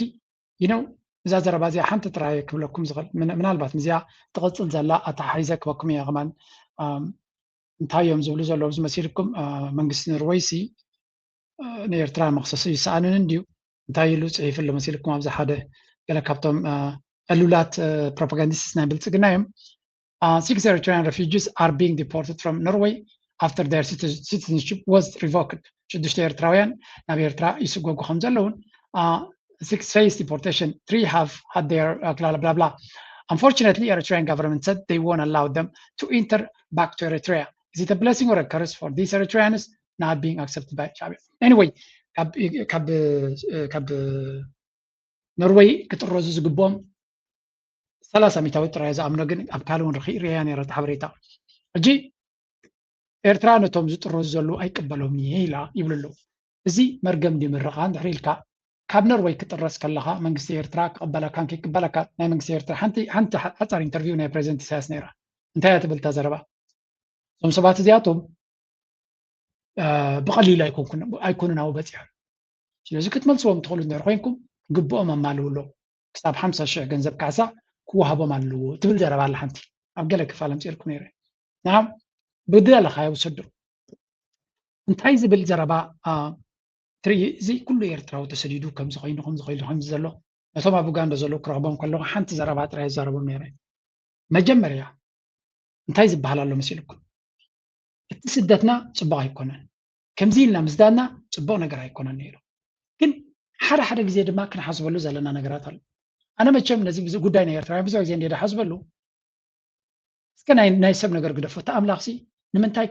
ከምዚ ዓይነት ብድሆ ከጋጥመና ክኢሉ ብዙሕ ሰባት ዝተፈላለየ ናይ ኣምላኽ ትርጓሜ እዮም ዝብዎ። ኣነ ክሪኦ ከለኹ ግን እዚ ኣብ ኣፍሪቃ ዝረኣኽዎ ጥራይ እንተሪኢኻዮ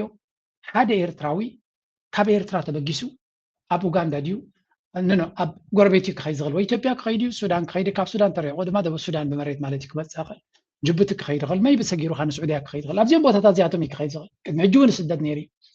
ቅድሚ ሕጂ ክስደት ከሎ ኤርትራዊ ክገብሮ ዘይክእል ዝኽእል ዝገብረሉ ዘሎ ምክንያት እንታይ እዩ ኢልካ ክትሓስብ ክትክእል ኣለካ። ኢት ሪሊ ሜድ ሚ ቲንክ ኣይኖ እዛ ዘረባ እዚኣ ናብ ካልእ ትወዛ ኣለካ ትብሉን እዮም ግን ከም ዝሓስብ ገይሩኒ እታ ወፃፅኣ ናይ ኤርትራውያን ቀልጢፉ ወፅዩ ሂወቱ ናይ ግድን ክሰርሕ ክኽእል ኣለዎ። ምክንያቱ ኣይጠዓመነን ኢሉ ድሕሪት ክምለስ ስለዘይክእል እንታይ ገይርዎም ጭዋዳ ከም ዘማዕብል ገይርዎም ነቶም ኤርትራውያን መብዛሕቶም ኣብ ጁባ ዝማዕበሉ ሰባት ዝረኸብኮምን ናቶም ዛንታ ሰማዕኮን ኣብ ኮንቴይነር እናተቐመጡ መግቢ ማይን ኣብ ዘይነበረሉ ግዜ ኣዝዩ ድኽነት ኣብ ዘለዎ ብቐሊሉ ክትቅተለሉ ኣብ ዘይትኽእለሉ ዝነበርካ ግዜ እዮም ነዚ ናቶም ቁጠባ ሃኒፆሞ። እዚ ማለት እንታይ ማለት they took a massive chance كم عينة ريسك أب هيوت يتوسدنيها انتاي مالتيو سب أب ريسك توسد من تايو أب هيوت كتعوات تخينكا نتانا مهدميت مملسيت بينتو كتكاسل على كايم زولو let me give you one story أب جزيت ناي غريخاويان زانتا يزيا هذا ناي غريخ زانتا maybe let's say أتينس سبارتا زواغوز نبرن بلوكم أبنن ناب حنت بوتا يخيب نيرو هذا مرحي هذا نقوس مالتيو وتهدرات ناتو حدات نيرو بحرش يجيرو نتسأل عليك سعرين نيرو زاكل وتهدرن حيلنا ينبرون جن ناي كدن كخسر نيرو سنتهم سراويتو بجلابو جيرو مسجرن تجيرو نتنجلابو أبت بحر جيرو أكاسر وانيرو أبكد ميا كاسر لما بين داخل ملاش لما مملاس بحال اللي نيلو وين سعر وين ريسانا بزي الله يلو تجيرو رجع سعره مالتي أبيوت ما هذا مدعريت أنت دايبل كاتعواتي نغميت رئيس لا تخيل إيرترا ودما بفلا بأفريقيا كفي كولوريو ولا ونزين أوروبا ما تيزلبو نجار ندزريو ما ندحريت مملسة كم زي بيقولوا مسفلته من جبن مبان أفريسو كعوات كم زلوا وصل زعمنه تعوت الترغيب أمه ما بزعتهم تم استعوت تزرع هو معنا كاب تحتيهم تبقيسهم كاب تحتك بقص قالوا alternative من ريش أين برام جد أنت رايك عوات نيرو أتوم بسوم زنبرو أمارات زنبرام تاجرهم تكالاتهم نيشتي مسكبدهم شيء أمنا بكرم نيروبا أمريكان هديمه أتوم مواصو زي نبرام ويون أبزيا ينجرانا لهم زنو خصكن لومي ترى مليونيرات ديكونس مالتي مليونيرز أب أوغندا متعرقيتكم بفلا أدلي بكم قال أبتي دقاقنا إرترا ناشتنا مسراغا أبزكو تزبط تصفاتي في زنا برزلو يا if you go out نتي really تبغز غير زلو سبك ترغبون تدخلون نيركم I have never seen كم عينتنا إرترا prosperity ويكا معبالن بلصقنا نيرتراوين نيباك نيكابلب بيرتراونت كم زخر يوم كرمي حزب خاطر سديدو قال ملا fuck off سدات كل سنة كنا نتبعين رأي نقوم شدنا مسدد زلو عدل ترغيبا تسديد كاكم نجار تقبروا ده تقبرني إذا غيروا مزلوكم نجارنا بيرتران هم بلسوق قليلي in fact بمبزحتهم زرحبكم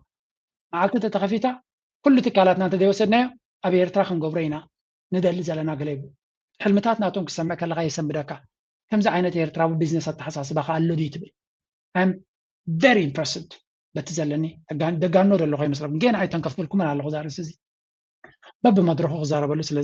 سلازي سدات وريدنا له أوكي كل سبي سدات تسديدك أنت يكون نجار تجبري تسديدك أنت كتجبر تخلي تعدو